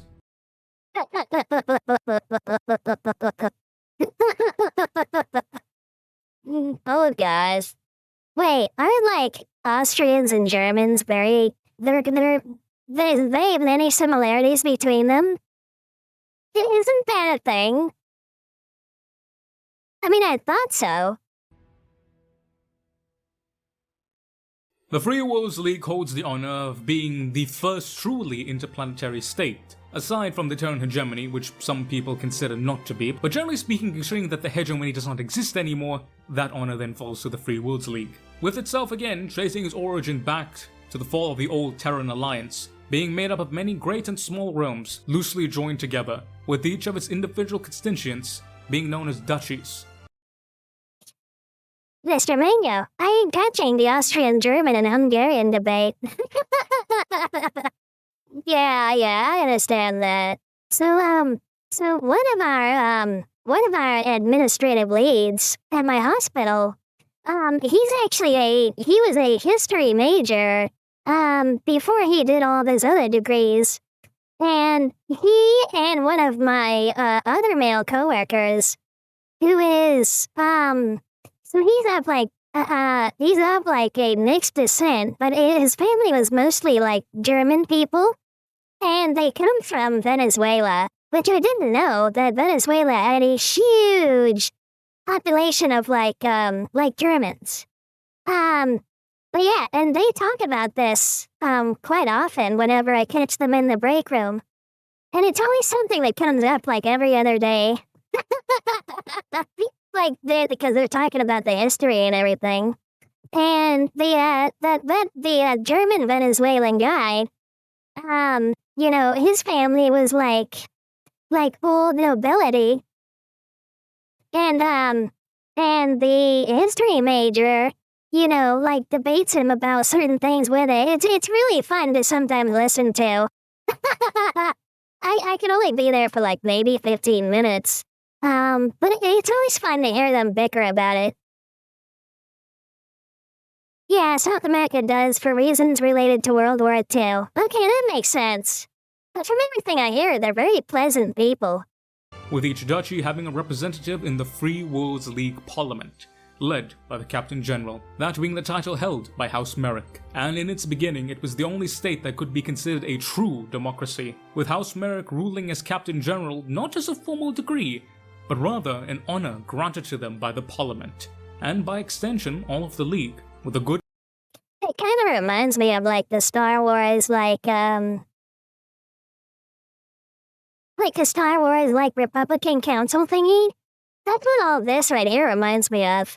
Military focusing on all aspects, being more of an all-rounder focusing on combined arms, as each duchy has its own specialization, and with them all being incorporated into the Free World League's military as a whole, in conjunction with a great economy that thrives due to innovation, scientific progression, as well as its reliance on trade, with several resources as well as valued items. So by all accounts, its people should have a great life. Right? Well, not quite.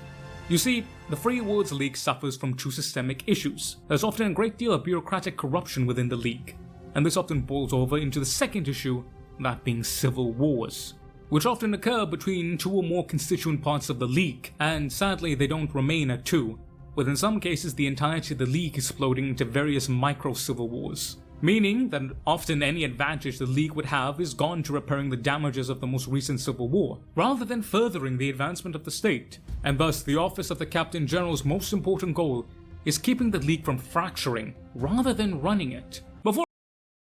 Oh, yeah. Yeah, that doesn't sound very fun.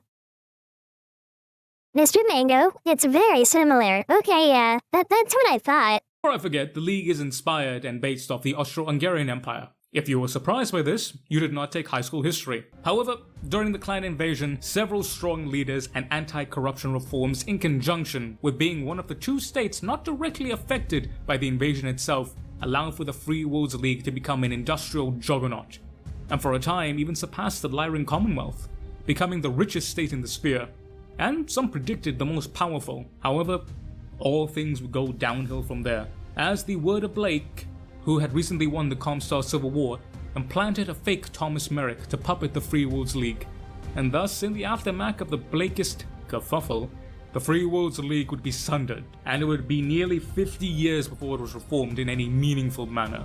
And at present day, only one province remains broken off. Mine is of course the sheer amount of territory that was lost to the other great houses. In summary, the Free Worlds League's greatest weakness is its diversity, with each province vying for supremacy over the other. Isn't that always a giant issue? It's very funny. It's very funny and ironic that, like, the place that sounds like it should be the best suffers from diversity issues. Like, issues that come from diversity for diversity's sake. That's what it sounds like. I find that just majorly, like, funny. I mean, in our world, we're facing a lot of problems because of diversity. It's so interesting.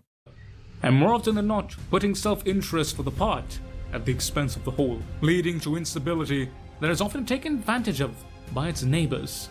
Yet this is also its greatest strength, as when its leaders realize that a rising tide lifts all ships, the League is able to show why it is the oldest state in the sphere, and that the potential of the League is as vast and as great as its people are diverse. But one thing is certain in the League: no matter how many may break away, there will always be those who stand united under the Violet Eagle. However, if you're not feeling the diversity of the Violet Eagle and you crave more power, then look no further than the powerful hand clutching the Emerald Saber. Of all the great houses, the compelling confederation Here's the Capellans. under House Liao has seen the most radical shift, going from the weakest power of the sphere to one of its strongest in the modern day, if not the strongest. Being the youngest and smallest house, House Liao is statistically the worst house in all aspects. This is not due to their small size alone, however, but rather the realm itself. The compelling confederation is Mr. Mango. Mr. Mango.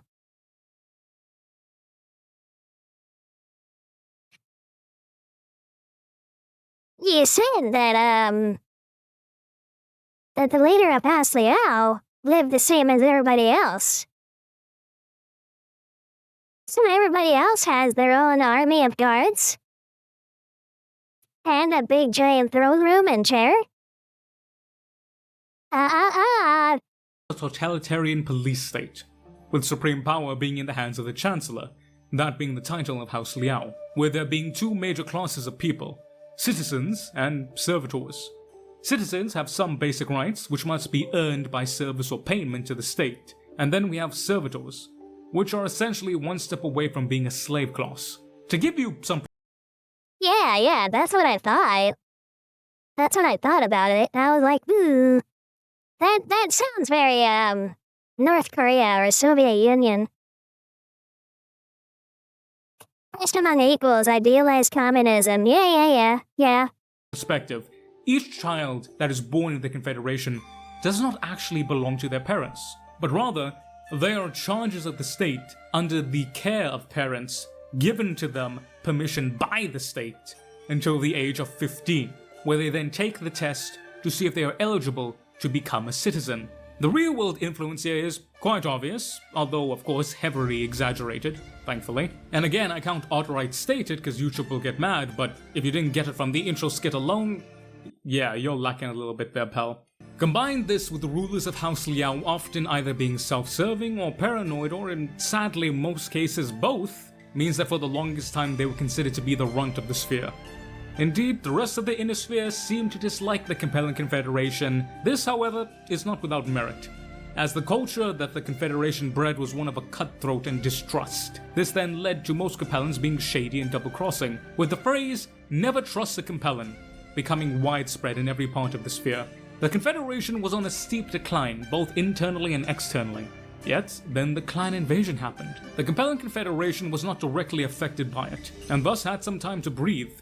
In addition to this, two powerful and competent rulers came to power during this time, that being Sun Tzu Liao and his son Daoshin Liao, with Sun Tzu being elected the first lord of the Second Star League. A largely ceremonial position, mind you, but one which nonetheless brought further prestige into the state.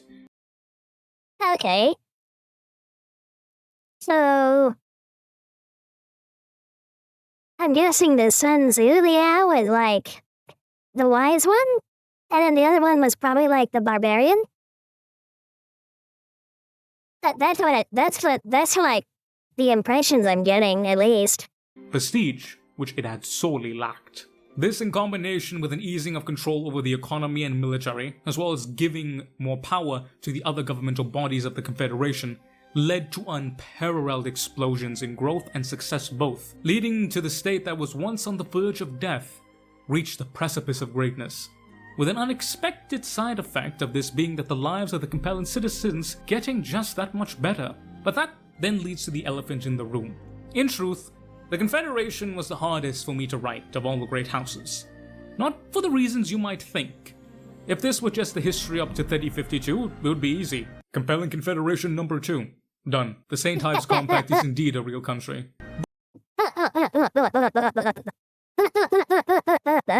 But their research in the Dark Age made it quite difficult to put this together. Not because I couldn't comprehend them getting better and the writing was logical, but rather what this means for the state. As the compelling Confederation marches forward towards glory and prosperity, House Liao is faced with a crisis that is fast approaching, as the Confederation only experienced this success when House Liao relinquished their most coveted treasure, that being their power. Yet, the very nature of their government only works when they have all the power, and taking away freedom once it's given is impossible, which means House Liao must continue to change, or someone will do it for them. Needless to say, along with Davion kicking the shit out of Kirita, seeing what happens to the Confederation is something I am very much looking forward to. The St. Ives Compact is the Taiwan to China.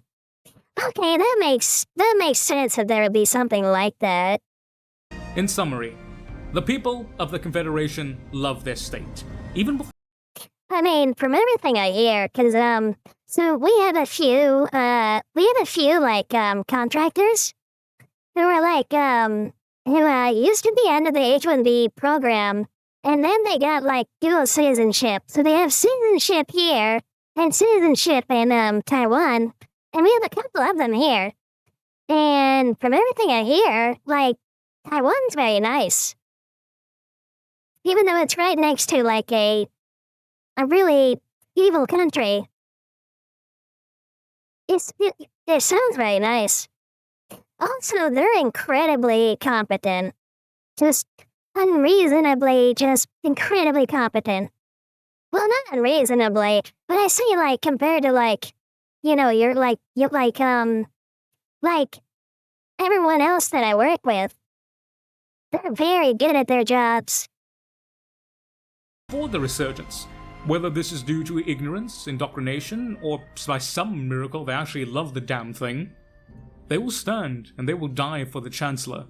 And in the present day, the Chancellor has been spending their lives far, far more wisely. And for the glorious Confederation of Compellens, their future stands on a knife edge. But one thing is certain for the patriots of House Liao. There is one vision for the compelling Confederation, and that vision, for better or for worse, is forward. So that's the 5 successor states. But not all the successors of the Star League. We have 2 factions that are the direct descendants of the SLDF, that being Comstar and the clans.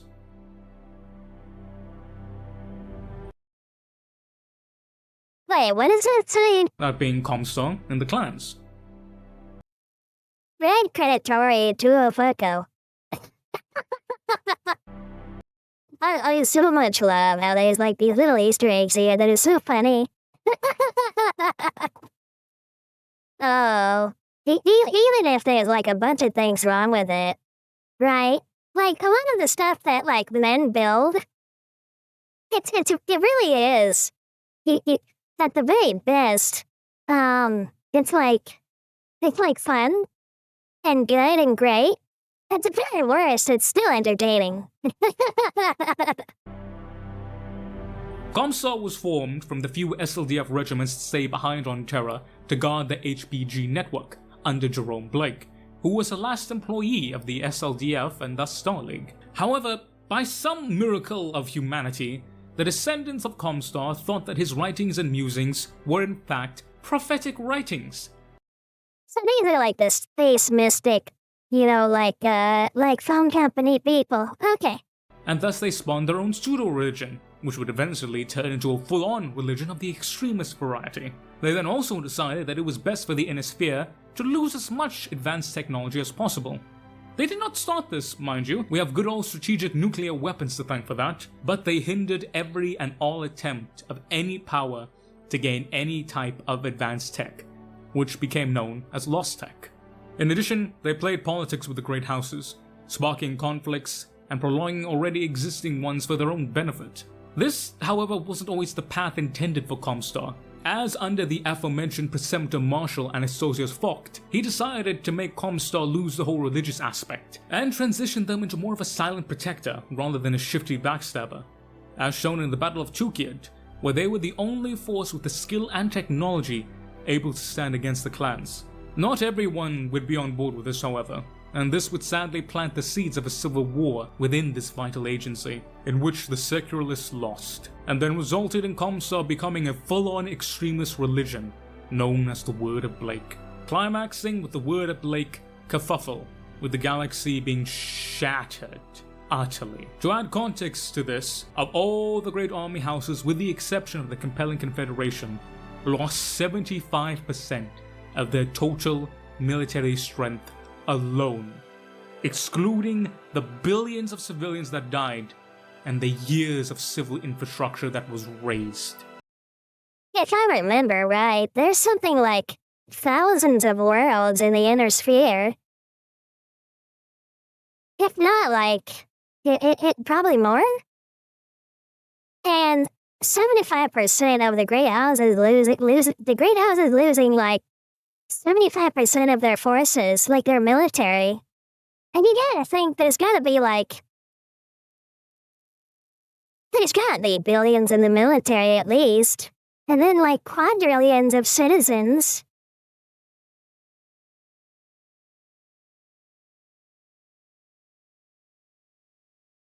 Those are insane numbers. Those are like those numbers by themselves are like a Lovecraftian cosmic horror, in a way. Comstar, which was responsible for so much like the HVG network they looked after it for so long, eventually died, wiped out to a man, and currently at modern day, they join the Terran hegemony, the Republic of the Sphere, in being a faction completely destroyed. Indeed, it would seem that any faction to hold the cradle of humanity, Terra itself, is asking to be destroyed. The Word of Blake's Holy Jihad is the single most destructive war in BattleTech history. They literally were determined to nuke everything back into the Stone Age. Oh, gosh. Sounds like Islamics. And thus, so history has declared that the estranged sibling of Comstar would meet the same fate. But the clans have spat in the eye of history and fate more than once. As I have mentioned... Oh, okay, yeah, that makes sense. That makes a lot of sense. Thus, I like it how Badger describes it. He calls it left Islam. Before, there are no aliens in BattleTech. In the one instance they tried implementing aliens, the community reacted so violently and unanimously that the idea was scrapped and retconned as to never have happened within just a few weeks. Yet, the clans are a perfect example of what happens when a narcissistic megalomaniac tries to create his perfect world and enforce that on others.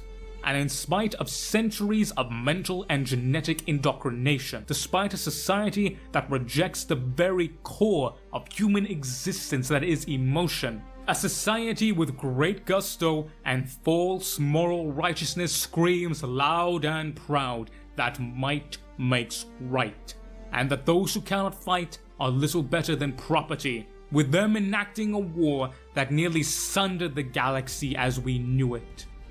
The clans have shown us that no matter how much human tries to change, how far we go, or how fucked up we get, humans always have and always will be human. The clans are the descendants. And it's like Badger says, who has been through all the war. And in real life, he says people gonna people. And it looks like it no matter the universe, fictional or real, he's gonna be right. Of the SLDF that fled in the Exodus with Alexander Kerensky, founding the clan homeworlds in the Kerensky cluster. However, it was under his— Oh my gosh, it's him again.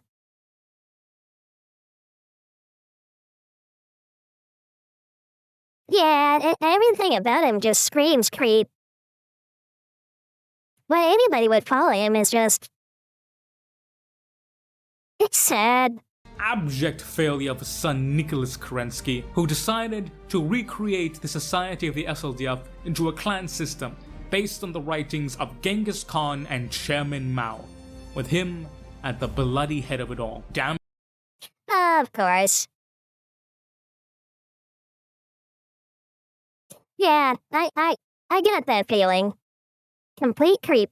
The few who left the war-torn, sundered inner sphere, seeking a future brighter and condemning them into a future of further war and needless strife. The clans became alien to us all, and thus the alien invaders of the inner sphere, and all of BattleTech, with advanced technology decades if not centuries better than anything the inner sphere had to offer, and each soldier being genetically bred for war, being known as trueborns. Whereas those actually born to a mother and father, who were not actually considered to be the mother and father, being known as freebirths, who were looked down upon and discriminated against, with honor duels being how anything from workplace promotion. I'm not gonna lie. She's kinda hot. I'm not bi, I swear. But she's kinda hot. Yep, okay. Hate scale goes, well, what? Then clans, then cabellans. Oh, okay. Then swap.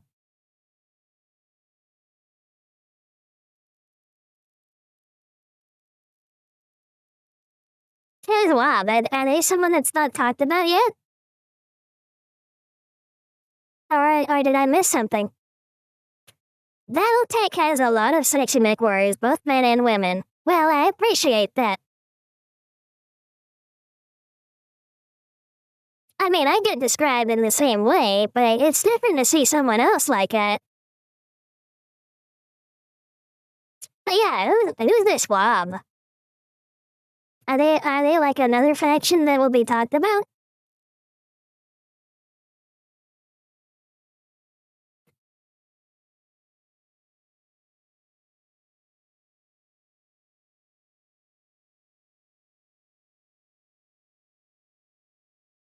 The mechs are basically ovens, so they're often just going full commando with only their neuro helms.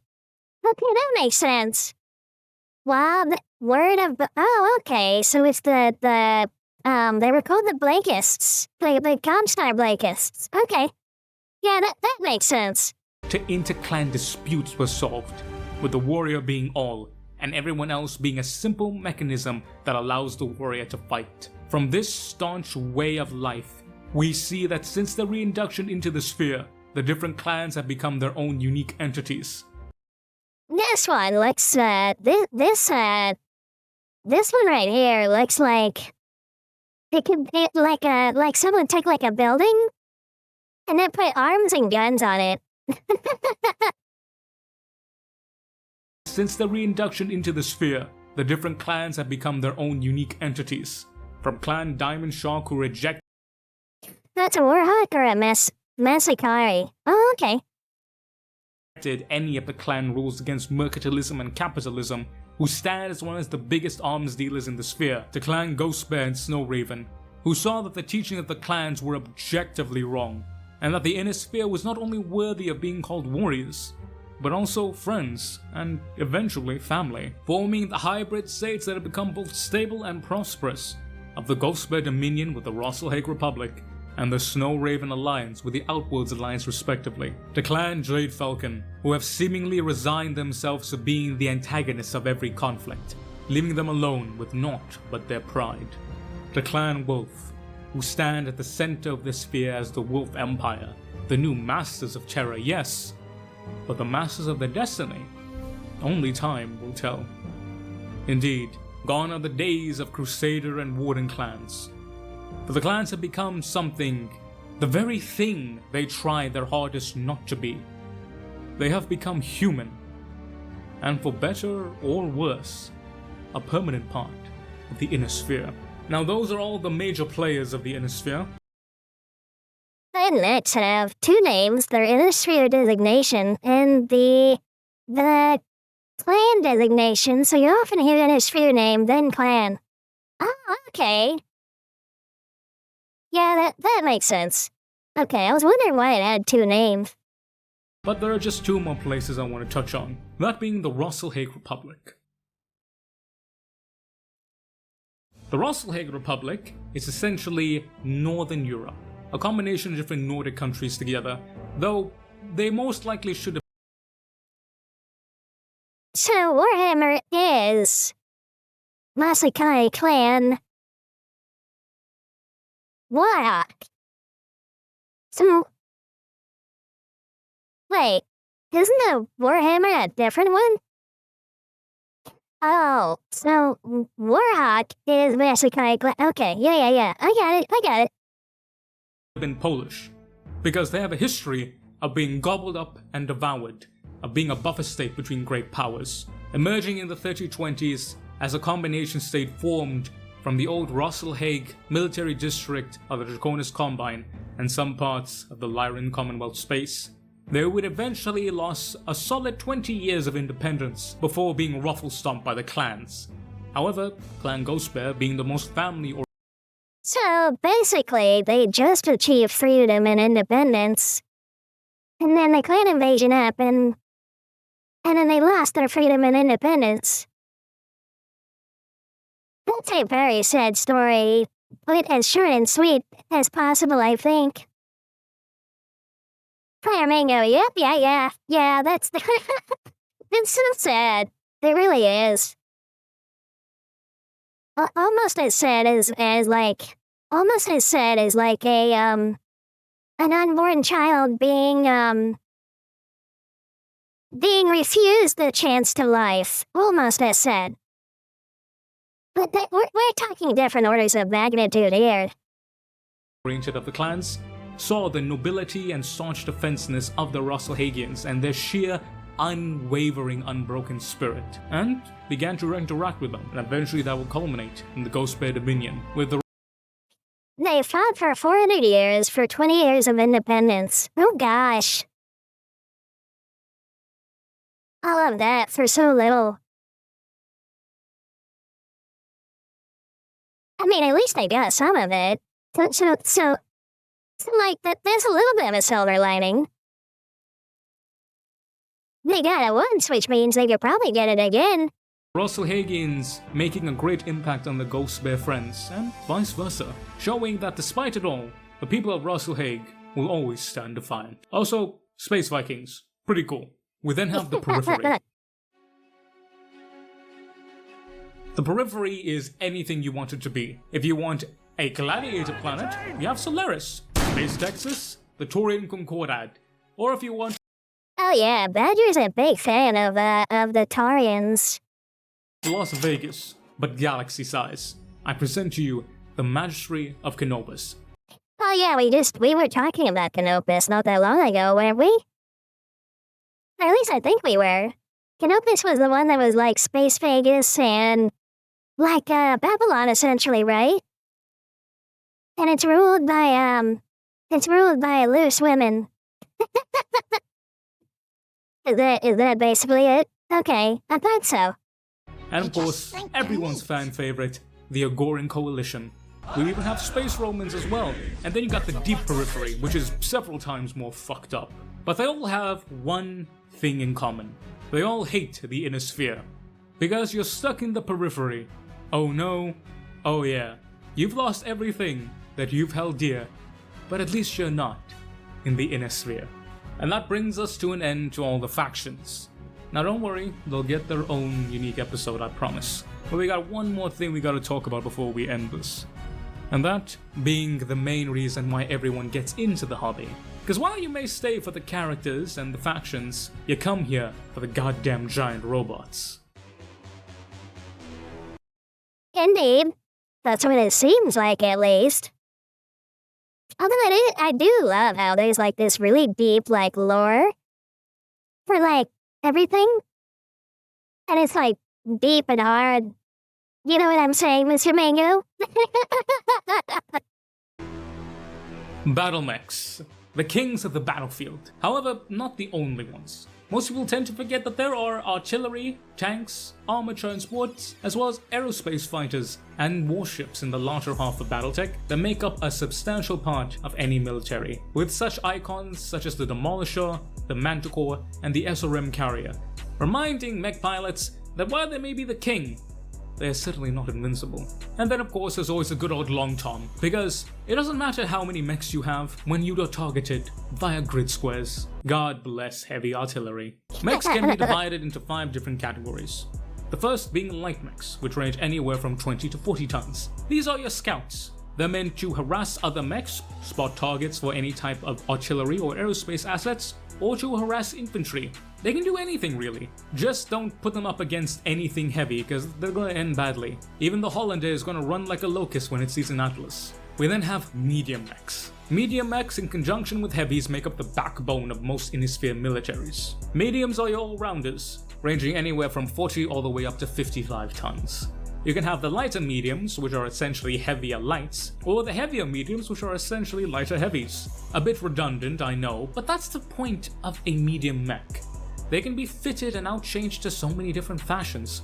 Whether you need a command mech like the Wolverine, whether you need a fast mover cavalry like the Griffin, or you need a Centurion to hold the ground and just take fire. Whatever you need, a medium mech can give you. And a solid medium can absolutely crack a heavy. But then again, there's something about a heavy that makes them the true battle line of the Innisphere. Heavy mechs are your battle line mechs, being anywhere from 60 to 75 tons. These are heavy-duty solid troopers, and more often than not, they are what you want as your main battle line. Being able to mount significantly more heavier firepower as well as armor than their medium counterparts. So it's kind of like fighting, in a way. Like UFC. Because you have like certain weights where there's like, you know, some wiggle room, then some weight where there's like no wiggle room. And then there's other weight for like, you know, interweight fights essentially. It seems kind of like that to me.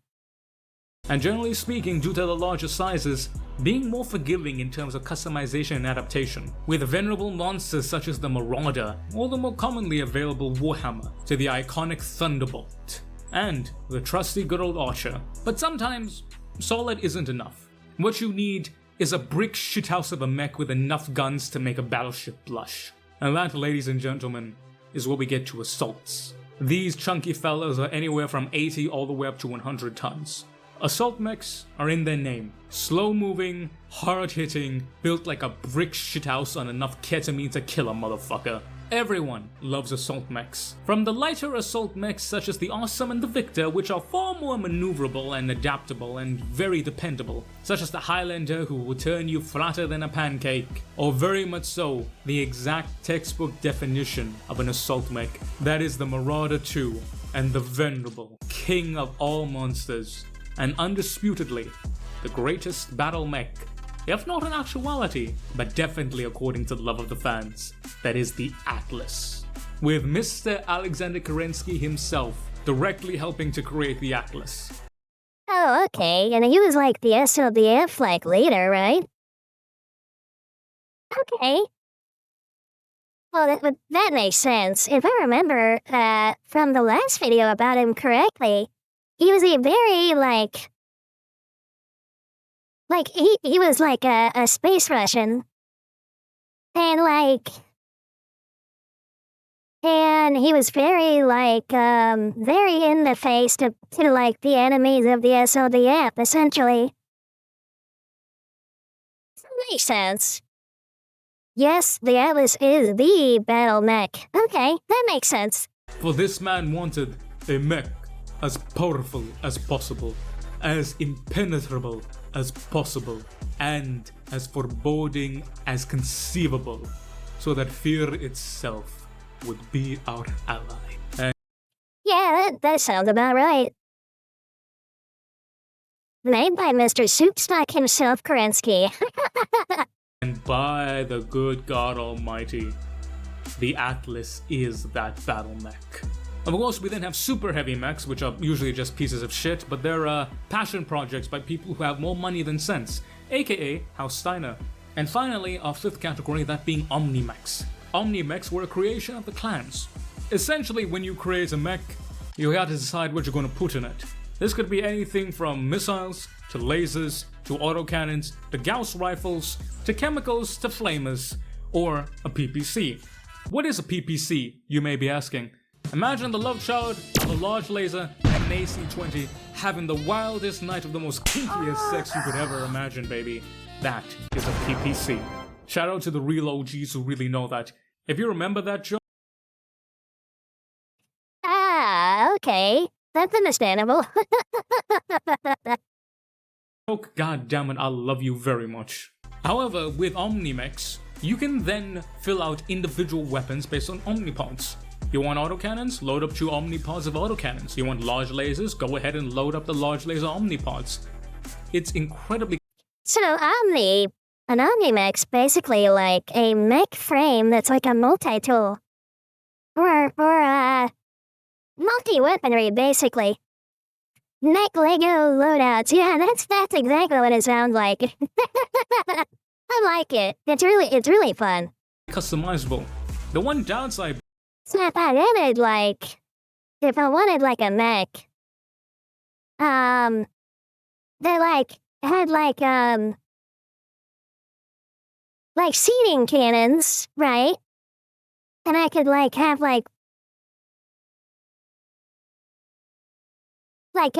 planting soil, and then seed inside the planting soil. I could put that on the mech and then just shoot my whole farm's acreage with it, essentially, is what it sounds like.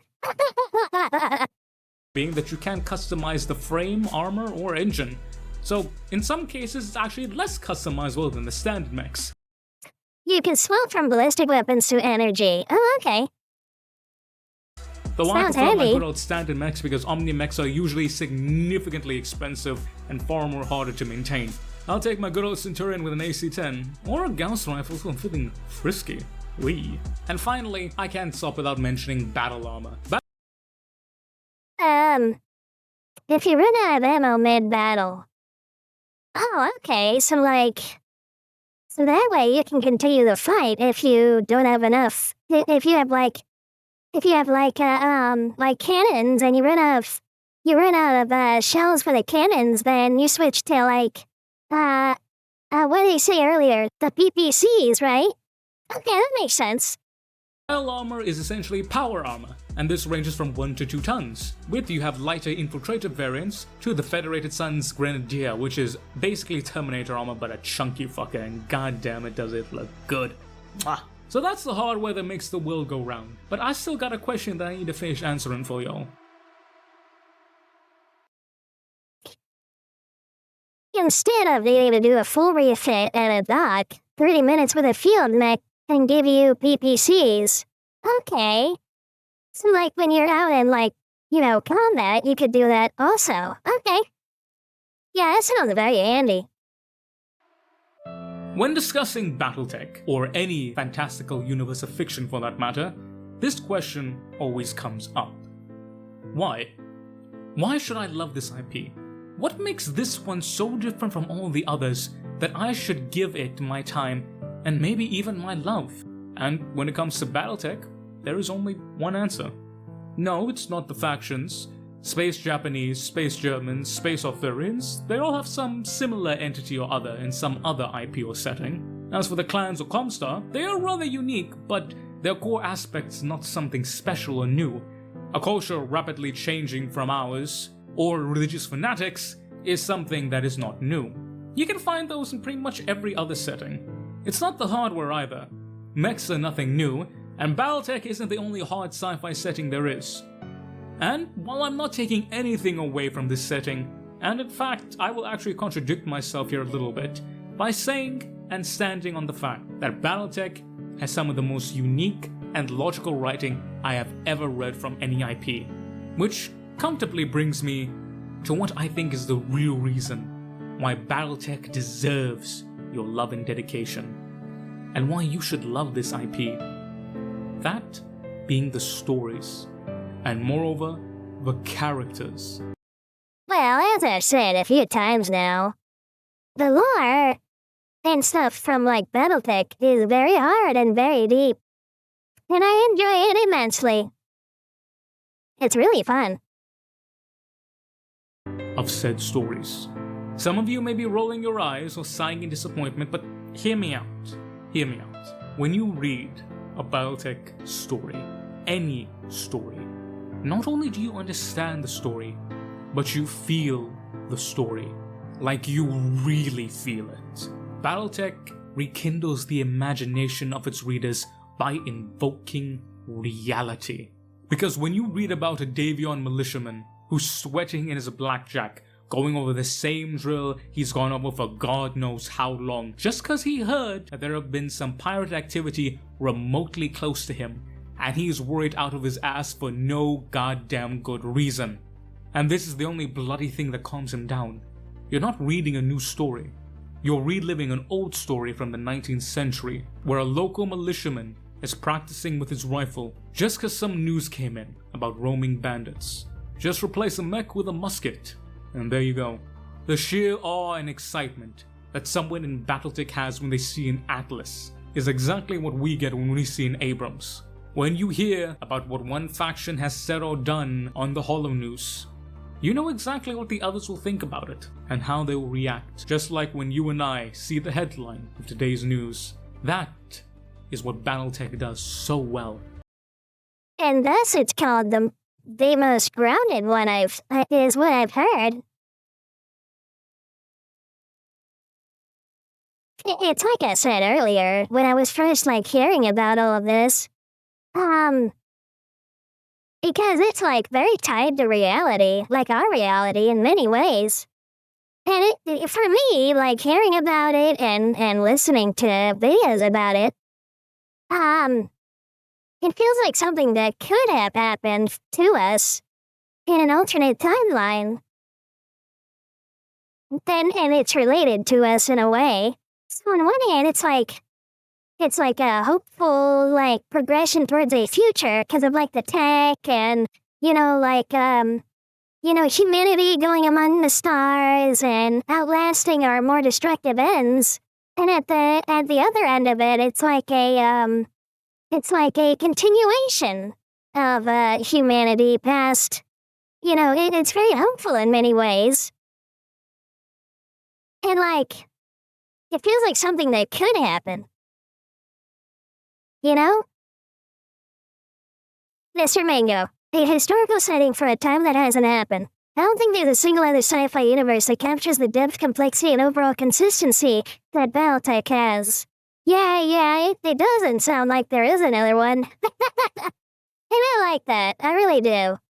Easing the transition from reality into fiction. You don't have to jump through hoops or make sense of super complicated tech. There are no intergalactic threats or ancient civilizations from bygones past.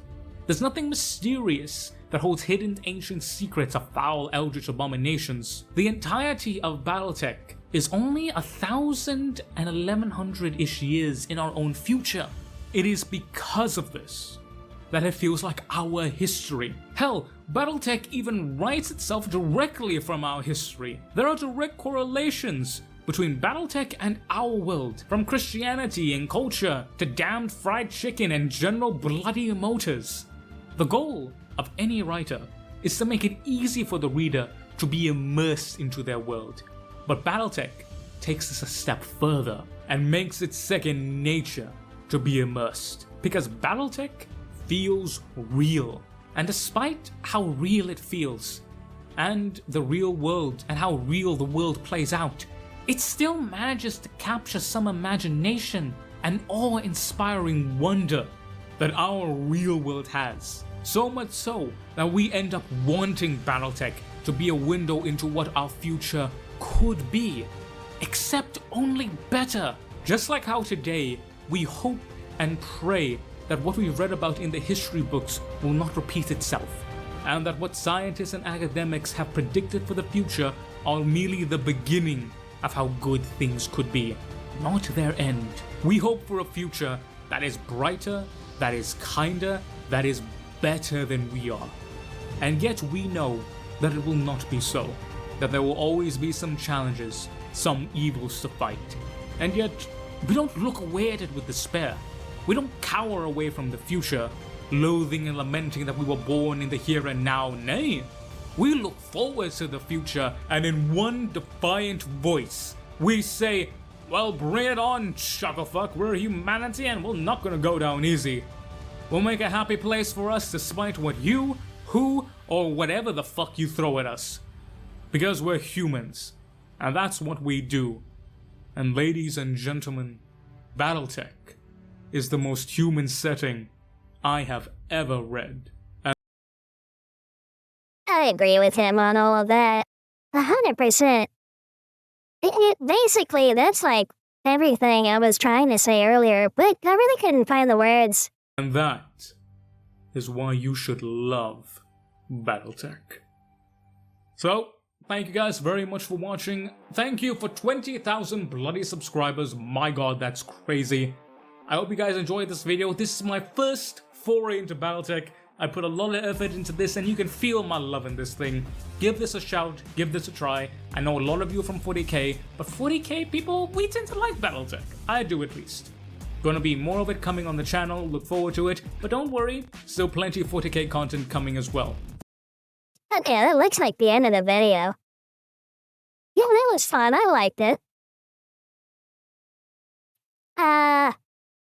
Mr. Mango in the chat, BattleTech is entirely human. There's nothing mystical or magical. It's just us. Well, I mean, there is a certain strange comet that's traveling through our solar system right now, called 3i Atlas, that does some really weird things that may or may not be non-human. So, who knows if that'll change, huh? Or maybe it's ancient humanity from a long, long, lost, civilization, because the Earth does tend to, recycle its own skin. Who knows? I enjoyed that. It was a good time. This, General Bradley's pretty great. I think I'll sub. I'll subscribe, and I already liked it. Mr. Mango, well, there's also the Black Marauder, a mech that eats people and literal tech zombies, but those are stories for another day. Yeah, I think so.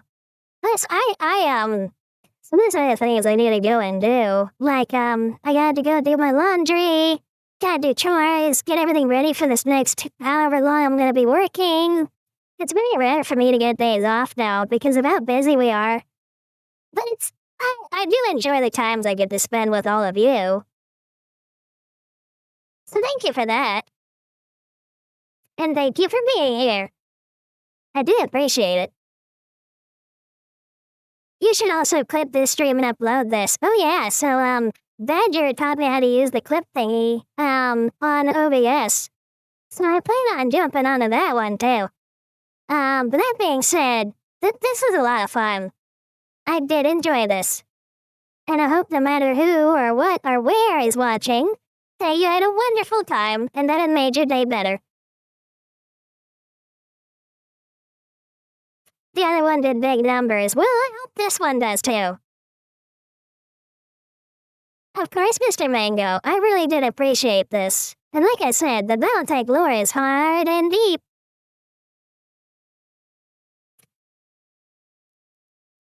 Okay.